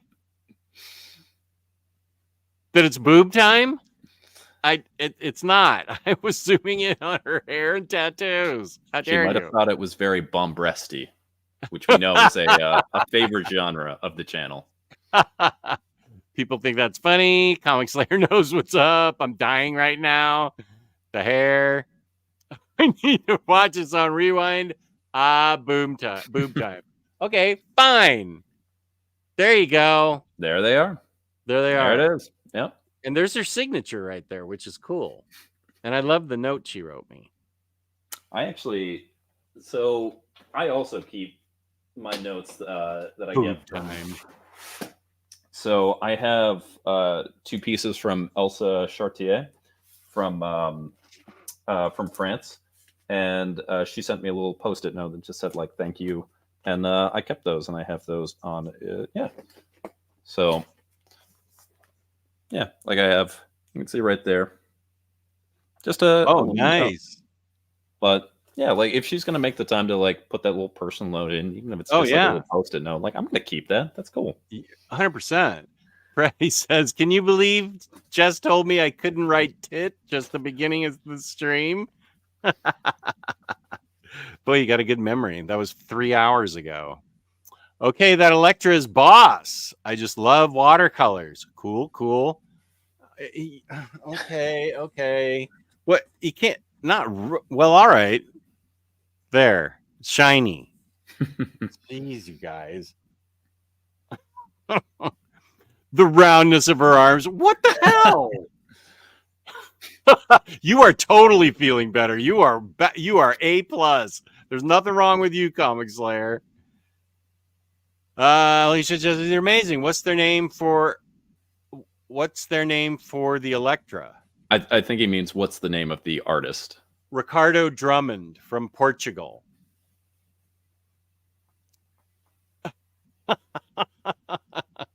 Well, I didn't say that. What is happening here? This was $250. I think he charged more for commissions. Like somebody asked him for Captain America, somebody asked him for, I don't know, Batman or something. He just posted this and I said, I want it. So it was $250 and he sent it right away, which was awesome. He's a very nice guy. Okay, everybody's laughing at me. Oh, shut up. What's happening here? I think Elon was saying I have an eye for tank tops. When you were saying I have an eye for art, I think Elon was saying that I have an eye for tank tops. That are everyone else is dunking on you, but yeah, totally dunking on me. My friend Elon, yes, former friend. Bunk out here killing the snob talk while speaking in detail. I appreciate this, sir. I mean, we're all in the hobby together. Like, we like things we like. You know, you don't judge other people on how they like things. Like, we all like things together. We should be encouraging, not being like, I like this more than you, so you don't like it at all. Gatekeeping sucks. Like, let's just enjoy that we all like it. Yeah, Huff, I got to the part where she started roasting me. You like Usagi Yojimbo, and people are getting slayed with the swords all the time. Well, that's also true. I would argue a little bit there, though. That's different. Like the Usagi violence is like very cartoon violence. Beneath the Trees is technical violence. But again, if you can do Black Sad, I think you should be okay with. Okay, I have no problem with Black Sad. Yeah, I think you should be okay then. I think you can separate that out. Like, they are very much like people that just happen to be animals as well. Wait till Kristen. I'm looking through my portfolio. Wait till Kristen sees the video I'm going to make. I'm going to say I'm just going to call it a look at my art portfolio. And I just happened to notice what it all was. Everything's bomb breasty. Oh my God. I just realized I Hey. am going to catch major shit from Comic Slayer when I make that video. Also, by the way, we are talking about comic art. I shouted out Carl's Collectibles. If you want to see some amazing art pieces, Comic Art Channel, who just posted right now, has some of Oh, the most insane pieces you will ever see. Like, I is this like who the we were piece. talking about before? No, this is another. This is Oh, someone else okay. that I follow, and I've never seen pulls like they have. Oh, You know, have you heard of this little series called Love and Rockets? You know, one of the most famous comics of all time, kind of started the indie movement. Um, yeah. yeah, he Jason, who runs the channel, pulled the title page from Maggie the Mechanic and showed that off a little while ago. From a recent Heritage auction, pulled this amazing Jack Kirby Black Panther double page spread Whoa. that showed off, and it's just this brilliant, pristine piece. I mean, I have cool original art. Comic Art Channel, Jason has insane original art. Uh, Wow. yeah, his profile picture there is from Evangelion. He's got such cool commissions that he's got done on that. Yeah, anyone who is even slightly into original comic art, go check out Jason's channel. Okay, I want to now. Does it have anything to do with wrestling? It does not. I No. don't think Jason is a fan, but Jason, if you're still around, let us know. Is it your boob portfolio? I think it turns out that it is. I can't wait. I am going to get so roasted when I do this one. Jess likes what he likes. Yeah, it's no secret that I appreciate the feminine form. I just, that's me. I don't know. What do you want from me? We know you love the boobable women. It's fine, Jess. We want to see and judge. Yeah, I just realized that Kristen's going to roast the shit out of me when I do that video. When I was a teenager, my dad had tons of Top Cow comics. It was always boob time on the covers and big butts.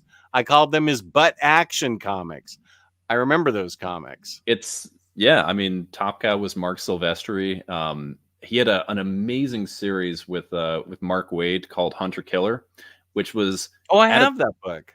love that book. It at its heart, it's this geopolitical thriller all about kind of espionage, working through these areas, and it also happens to be a whole bunch of TNA and like thongs sticking up. You look at J. Michael Straczynski's Midnight Nation, which is this beautiful look at sort of I love that book. this hidden America, the people that we don't see. All the while, it's a Top Cow book, so there's the one of the main characters has like a thong that's like pulled up in every shot of her. It has like the straps that are like riding up in her waist while her hips are going there. And it's just like you're never gonna forget it's a Top Cow book. Oh, Comic Art, thanking you. Good to have you here, Comic Art. But Action Comics, how did I get here? I don't know. I just don't know. Happy belated 92nd birthday to John Williams, one of the greatest film composers of all time, and for me, is the greatest. His scores are all amazing. Not going to argue with you. Although, let me tell you about the soundtrack of Oppenheimer. My wife and I just watched that last night in our home. Holy smoke, that soundtrack was perfect for that movie. Wow, was it great. It was amazing. I may buy it. Although I won't be able to read to it because it's just so it's puts you on edge throughout the whole movie. For a movie about a rocket scientist or whatever, a quantum physicist. It's got thrilling scenes all throughout it. Does it have a lot of wham? Because that's what I think of with Who's the director on that? I haven't seen Oppenheimer yet. I want to, but Christopher Nolan. yeah. Kind of think of those big, like low underlying blum kind of tones. I felt like it was more pushing, like not like psycho violin, but but like the string section was just amping up throughout the whole thing, and wow, it was something. Yes, Oppenheimer did rock. I enjoyed it absolutely. Oh, wait a sec. Let's talk about this. Here comes Calico from Sigma Comics. It is violent, but animal justice is served, and they support animal rescue groups from the proceeds. They are always sending me emails. Pity Ma. Should I be getting those and reviewing them, because they send me emails all the time.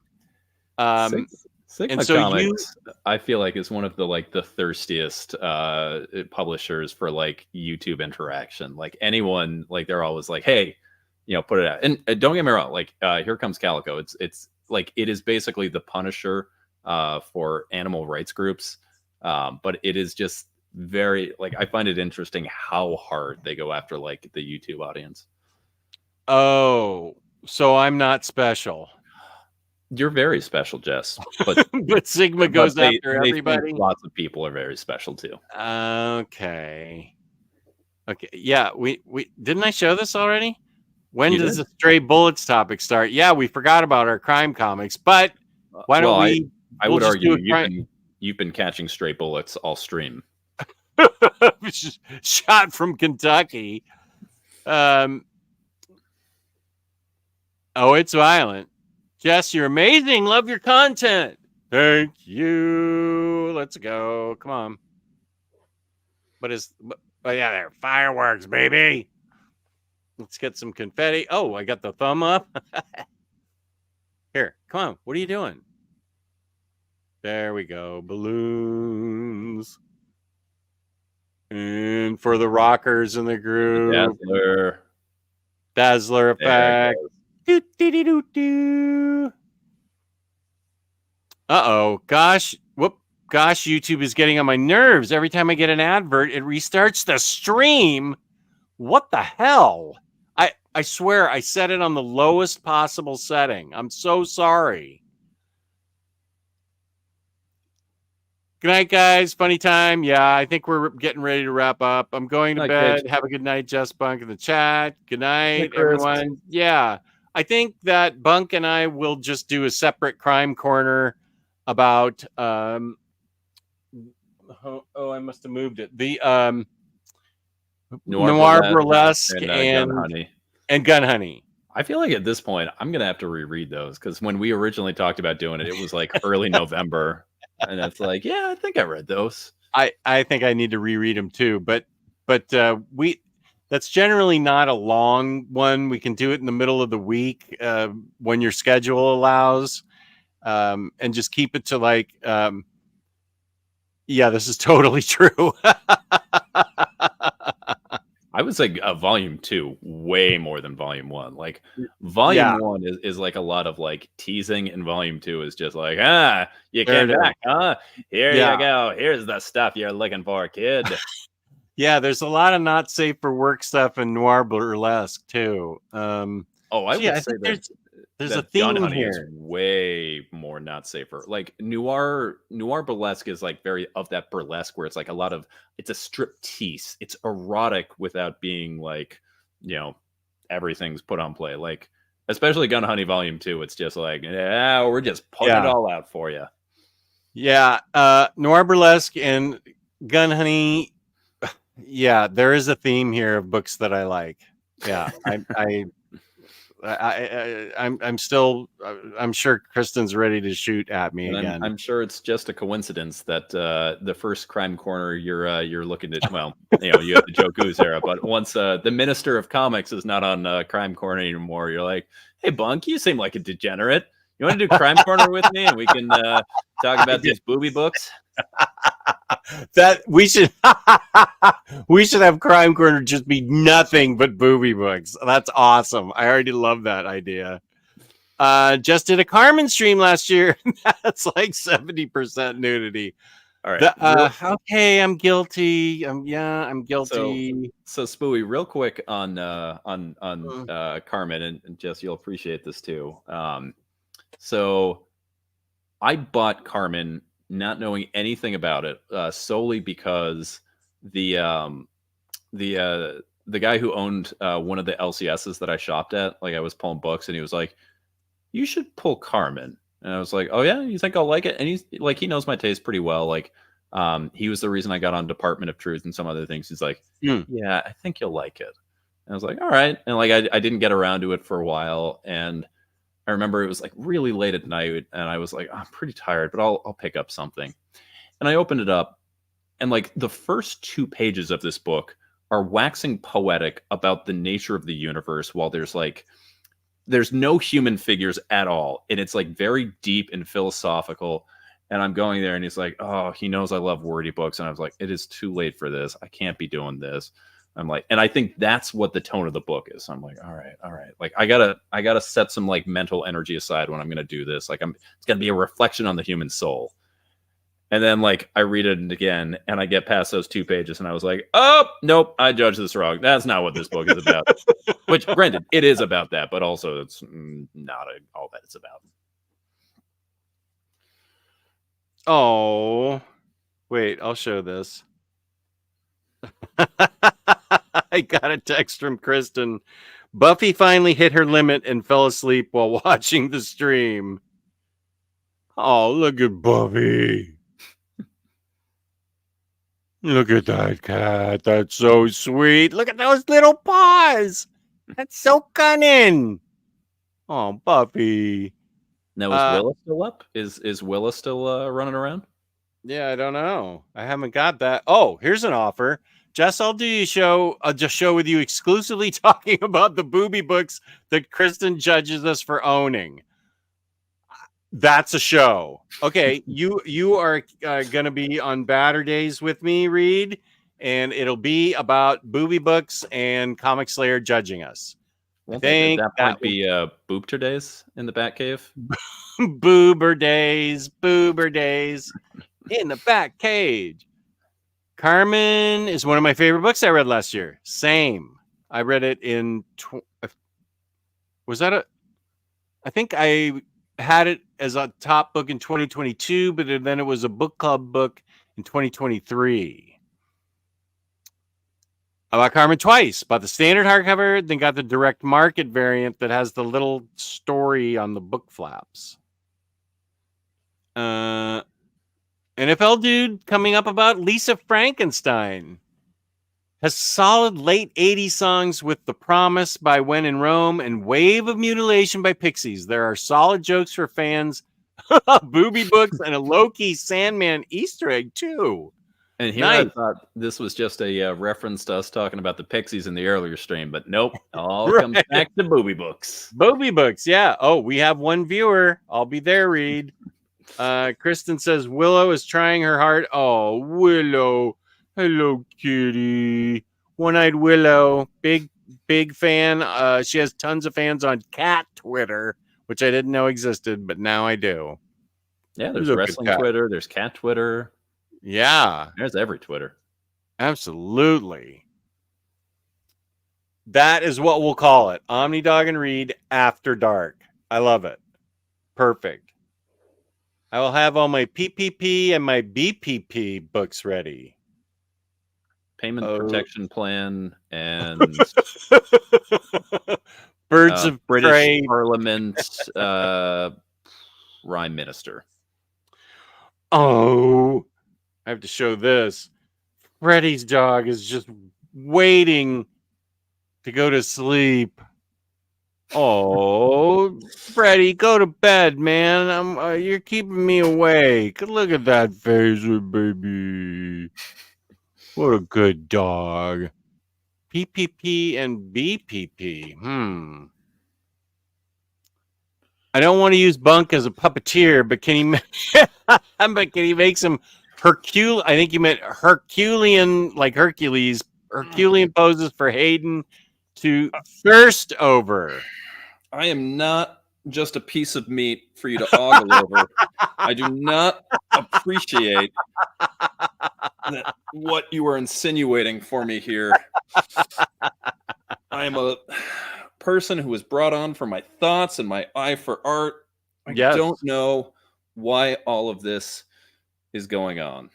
This is outrageous, and I resent it all. Very much an insult. Bunk, you legend. I Yes. give the people what they want. Need more trap in that thirst trap. Okay. Jess is still the only person on YouTube with an overview of different ugliness, different madness. Another excellent book. I have now both the DC soft cover and the Humanoids hardcover. I didn't know DC made a soft cover of that. Mary M checking in with her pet. If we're showing pets, oh, look at that baby. Hello. Wait, where's Mary? Let me get this off. Oh, look.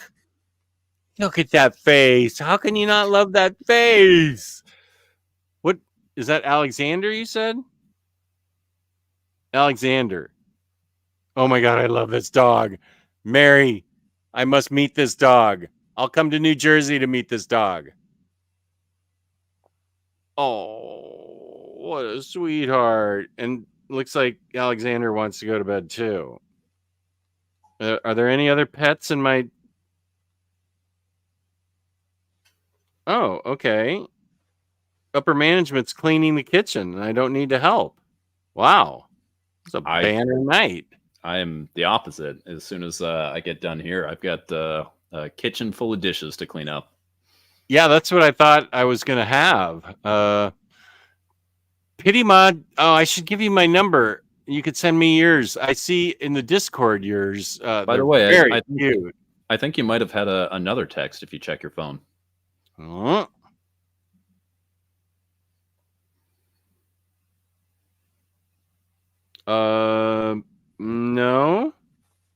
From you? I texted to the wrong Jess. The last thing I have is I'll send it to Discord. Maybe it just hasn't come through yet. Oh yeah, it still has the little. Okay, there it goes. The bar. Oh, there we go. Oh, is he tossing it in the air by himself? That was a little while ago when we had snow. So he was holding on to the little handle thing, and then he was like running and throwing it up. That is so cute. What kind of dog is that? So he is a German Shepherd Lab mix. James, if you're still in the chat, let everybody know what his name is. He's about 11 years old at this point, and he is just a big old doofus. I love him. I'll come to Cleveland to play with him in the snow. He would love it. The snow was his absolute favorite thing. Well, he's got the fur, so yeah, I bet. Yeah, he's a good boy. I love dogs and cats and everything. Alexander is the best. Alexander is regal as all heck. Listen to that, Mary. Legend is the name of your dog. Yeah. That's my guy.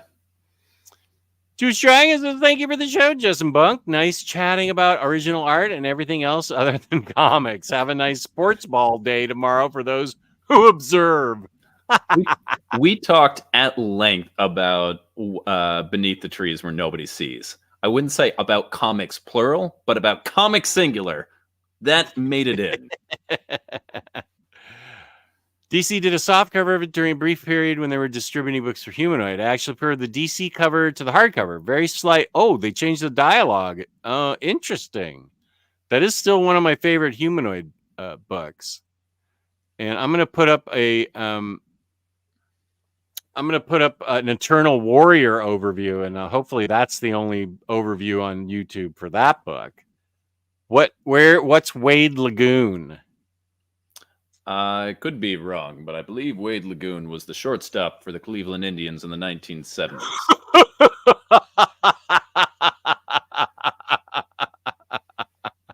Huff, what's Wade Lagoon? I want to go to the Beachland Ballroom and see idols there. Yeah, Beachland's sweet, man. Yeah, or that hot dog stand where he saw... Happy Dog, yeah. Happy Dog where he saw Cloud Nothings. Nothings. Yep. What the hell? Yeah, and you can get 150 toppings on your hot dogs. I was gonna say the Cross Brothers are friends of ours, and they're the ones that run that. It's a cool place. What? Yeah, there's trivia on Mondays. You should come out. We can be a trivia team. What kind of trivia? General or specific? I mean, it's different rounds, so it's themed, so it's general. So the upstairs is like the bar, and then it's called the Underdog is the actual venue. And where do they serve the food?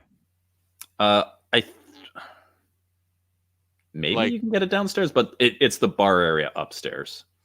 And the performance venue's downstairs? It's downstairs, yeah. Oh, okay. Okay. Wade Lagoon is a beautiful place filled with statues and gardens in front of the art museum. I have made many trips to Cleveland in my life as my mother's family lived there. Cousins, aunts, uncles. I haven't been there in a long time, but I love Cleveland. I'd be happy to go there anytime. It's in front of the art museum. I think I've been there. I just didn't know the name. We actually, my company had our big anniversary event last year. We rented that out and had a big thing there. And then Shaka Khan played a private concert. It's pretty sweet. Shaka Khan? Yeah, it wasn't at the art museum, but yeah, she put on a private concert for our company. It was Shaka sweet, Khan. Shaka Khan. Shaka Khan. Shaka Khan. The performance area is on the same floor as the bar. Well, there's the Underdog, which is down. Like it depends on like who's playing. I want to come see Cloud Nothings there. That's crazy. I love that group. Love. Yeah, Attack on Nothing. I love that album. I've listened to that so much. Oh yeah. What's the third song on that album? I Thought I'd Be More Than This. Well, Stay Useless is that I thought I would be. Yeah. Oh, and it's got the jam and it's hard chorus. Wow. What's it called? Useless? No, Stay Useless is the third track. It's just that the one that's before that. I think that's track 2, and it's like 8 minutes long, so it feels like it's 3 songs altogether. Oh yeah, and it's a ripping punk rock thing that's got some of the fastest guitar at the very end. It's Wasted Days. Thank you, buddy. God, that's a great song. Did you ever? And this is a question for you too, Cycle and Elon, if you're still here, and everybody else. Did you ever listen to Titus Andronicus? I feel like there's the Venn diagram of people who like Cloud Nothings, and Titus Andronicus is just a circle. I don't know. If Jess goes back to Cleveland, might be able to meet his #1 fan. That's Bunk, right? Am I? All-time classic. It's amazing live. Yes. Yeah. Titus Andronicus. The album The Monitor, especially. Yeah. If you are a Cloud Nothings fan, especially Attack on Nothing, like go listen to The Monitor by Titus Andronicus. It's just like one of those, if you like this, then recommend it. And it's like, yep, I like that too. I wonder if I can get that on vinyl. I would love to have that on vinyl. I am Attack going on Nothing or Titus Andronicus? Attack on Nothing. I'm sure that they have it. Yeah, I'm sure. Okay, wait. I'm gonna go to the crappy big site. Who are we talking about? Cloud Nothings. The artist formerly known as Cycle says Titus Andronicus The Monitor is a 12 out of 10. 12 out of 10. Big feel. What is it? Big feel? Is that what the kids used to say? Big feel? Yeah. Attack on Memory, vinyl. Attack on Memory, not Attack on Nothing. Yeah. See all buying. Fricking frick. It is going to be bought by Jess probably tonight. Buying options. Used. No, I want it new. You should see if there's a record shop in your area and see if you can order it through them. There is a record shop in my area I've been to for record store day. There you go. Were you thinking about I think he means the artist formerly known as Cycle. Devin Grayson said Wade Lagoon is an acquired taste. What? Really? I don't think we're talking about the same Wade Lagoon. I don't think we are either. Especially with it, like with Mark Wade's name in there. I better write on my multiple sticky notes. No, I'll use Freddie's notebook because I do have a music part here. Artist formerly known as Cycle is imparting useful information. Ooh. On Bandcamp? Oh, okay, thank Plus, you. if you order it through Bandcamp, the band gets way more money. Bandcamp takes like very small proceeds.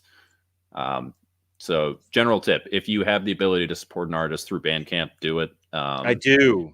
There are some days where Bandcamp advertises that they actually waive all processing fees, and like they basically eat the money, and just all the money that you put towards any purchase goes directly to the artist. I bought a lot off of Bandcamp. That's good to know. That's where I bought a lot of my post-rock stuff. See, Freddie, I wrote it here in your notebook that you gave me. Thank you for that, Huff. Okay, I will go there next. All right. If we're talking about vinyl, hold on real quick. Okay, good. Omnidog, when are you going to read European comics? What languages should they be in? They should be in English. I don't speak.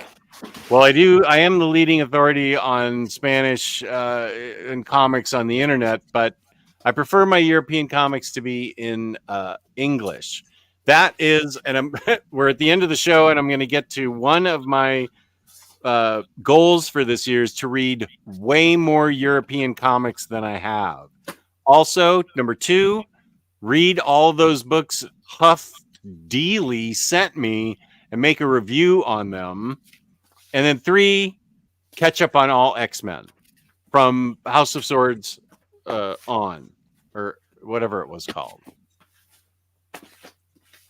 Yeah, I think it works. Very happy whenever you write in there, but it's definitely Jess's Harley notebook. Yeah, well, yeah.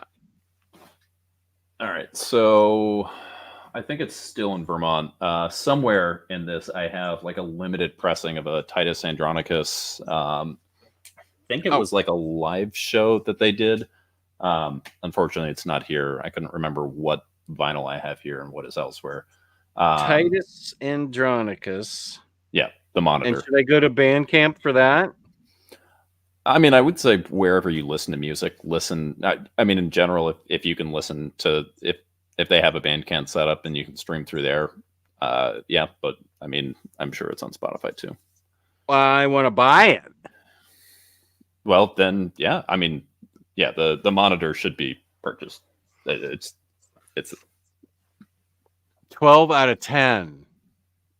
And again, it's one of those things that like the Venn diagram of like, if you like Cloud Nothings, like, and yeah, these are the intersection of people who like Titus Andronicus and Cloud Nothing. It's the same people.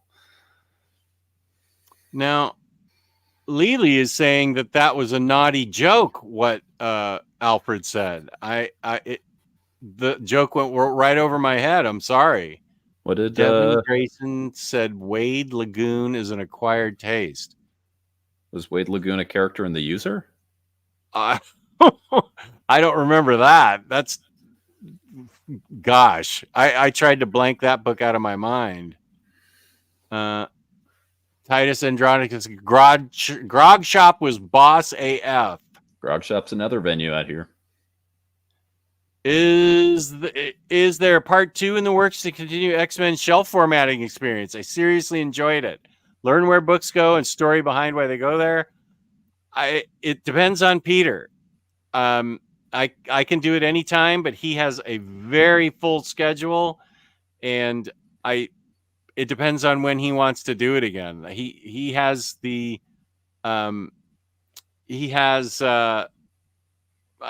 a lot going on, so I think he definitely wants to do it, but it may be a little bit before we get to it. I enjoyed the heck out of that too. Omnidog, you still need to read the Black Order Brigade and the Hunting Party. I have the Black Order Brigade that South Super Laugh Hard sent me. All right, I'll go back to the. Oh wait, that's movies. Where's books? I'm back in the book that Freddie gave me. Freddie. Okay, Black Order Brigade. Oh, F this. I'll just take a screenshot of it.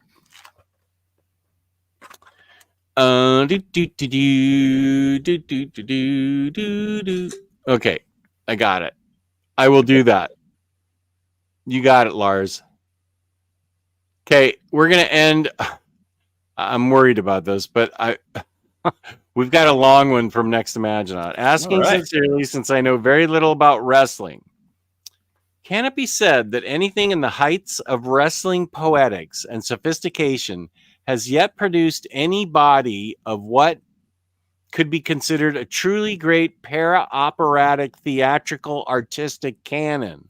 Like, has there been a legit Don Giovanni, or maybe more appropriately, given the recent McMahon news, Rigoletto, or Watchmen, or DKR, or Godfather, or Twin Peaks, or our mutual friend Dickens caliber saga, performance, multimedia text, etc. of wrestling yet? So is there a classic wrestling? Is that what he's asking? Yeah. Just something super classic. So I think we are in a golden age of wrestling storytelling right now. During the McMahon era, long-term storytelling was never anything that was a focus. It was very much just sort of what manufactured storyline can I get this week? I'm not going to touch on any of the McMahon stuff. It's horrifying. I believe the accusers. I hope that man never sees the outside of a prison cell again. I'm simply talking about what happened in ring, but it was never going that way. Since Triple H has taken over as head of creative, at least in WWE, we've seen a shift in sort of the general philosophy. And it's really over the last few years that sort of longer term storytelling has been allowed to evolve. Obviously, there's been nothing to just sort of the pure artistic level that you're talking about. But I will say over the last few years, we've seen what has maybe been, possibly has the potential to be the greatest wrestling storyline that has been told, between sort of the meta arc of the rise and inevitable fall of the Bloodline faction. But within there, I would say Sami Zayn's involvement with the Bloodline, which is sort of a slice of within that, has been utterly fantastic as a piece of storytelling within the wrestling medium. So very quick, the current champion is this guy named Roman Reigns. He is family members with very famously The Rock. The whole family that they come from is this very accomplished wrestling family. Rikishi, the Usos, like this is a family of champions that have come from this. And this guy Roman Reigns was a face for a while, and they were really trying to push him as a good guy, and nobody bought it. And then he created this tribal chief character where he oversaw his family kind of like a crime lord. It was this sort of like mafioso thing where he's known as the head of the table, and it really took off. And he has been holding on to the title belt now for multiple years through back alley manipulation, through different factions to get them involved, fixing matches, that kind of thing. And we've seen family lines fracture. We've seen brother turn on brother. We've been seeing dynamics that really pay off if you've been paying attention. We've seen allusions to long-running storylines.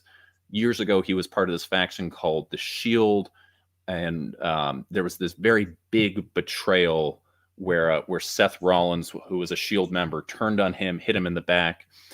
And the Sami Zayn involvement. Sami Zayn was this wrestler who'd been going for a while, And the Bloodline takes himself really, really seriously. You know, they're the bad guys. They're the top of it.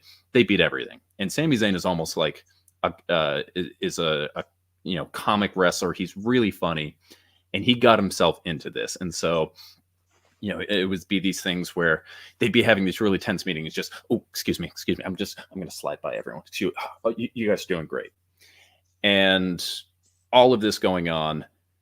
And eventually they cut him out. He turns on them after they force him to try, you know, they tell him, you know, you need to go after your best friend.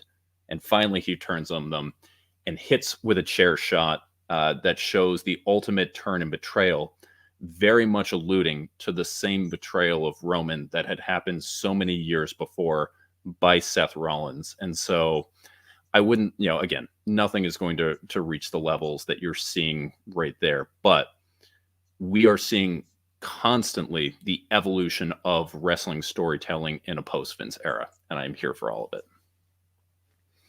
Interesting.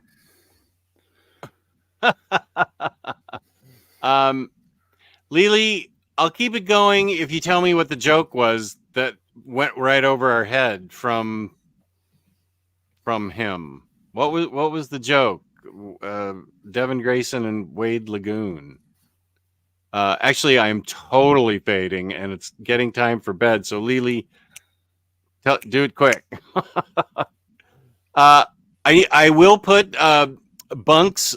I neglected to put it in the description, but after this show, I will put a link to Bunk's excellent channel, and you will be able to click on it and go right there, and hear him talk about. You collect a lot of singles still, right? Yeah, I mean, I'm mostly a collected edition guy, but one of the things that I talked about is how as I've been getting less into singles, I feel like the really small indie publications, because they don't do as many collected editions, I've been kind of neglecting them. So this year I'm really trying to put a focus back onto collecting small indie series. And, you know, stuff like Dear Editor that I would have missed. I've really been enjoying doing stuff like that. So I've been a fan. Thank you, Lily. Devin Grayson was a female comics writer who dated Mark Waid. It was an oral joke. Okay. Thank you for that explanation. That went way over my head. Okay. And this goes way back. The Andy Kaufman thing. Even I watched that because I loved Andy Kaufman. Okay. I think we've reached the end. Wait. No. Oh. You don't get to go yet. Rodimus did not show up, but you are not the leading Hispanic authority in comics for nothing. Okay.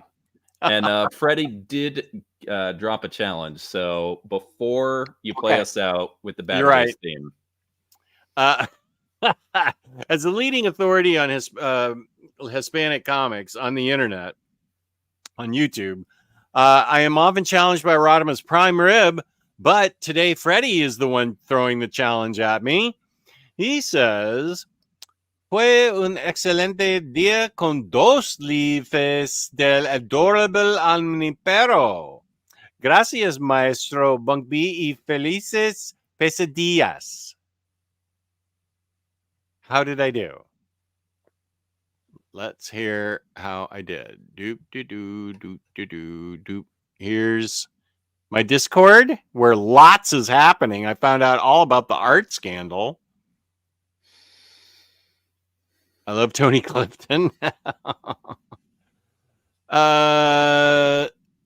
So I'm just waiting for Freddie to tell me how I did. While we're waiting for Freddie to grade you, can you translate for the chat what you just said? He said, wait, where'd it go? This was an excellent day with 2 live shows with the adorable Omnipero. Thank you, Maestro Bunk B, and have happy quesadillas. He wants you to eat quesadillas and be happy about it. I know. No. Well, not just quesadillas. Pesa. So those are with fish in them. Pescadillas.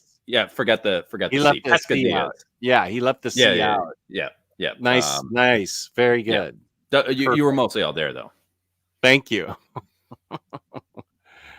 You did well, but lives was English. Oh, well, what are you, Spanglish or something? You mix in lives with your Spanish? I don't know. What the hell? Okay. Vives instead of lives. Vives. Well, I'm going to use my song to play us out for Baturdays. Bunk, it's been great having you here. Chat, thank you very much. You guys were wonderful. Comic Slayer is next for me. I can tell she's feeling better, so that'll be next Saturday at 1. And I may make it a priority to try and get my portfolio up so she can just shoot at me the whole show. That will just let her rail at me, and it would be the best, I think. I have a new task ahead of me. Thank you, Joey. I appreciate that. Thank you, Kenny. Very much appreciate your watching. Bunk, you're a great co-host, and I look forward to doing Crime Corner with you. It was maybe someday we'll actually talk about the books. Yeah, no. Next Imaginaut has is an unbelievable commenter. Best part of the show is when Jess learned about Liv Morgan. I'm not going to argue with that. I think he's right. So peace and love. Thank you, everybody. The chat. This helps keep me going. It makes life worth living for me. I'm not kidding about that. You guys are great for me, and I love you all. Peace and love. Love you, Bunk. Love you, buddy. Later. Better days. Better days. Omnidog in the Minister of Comics. Talk forever, get right your ergonomics. Taking questions from the chat. With a name like that, you think they talk more about the facts. Better days. Better days.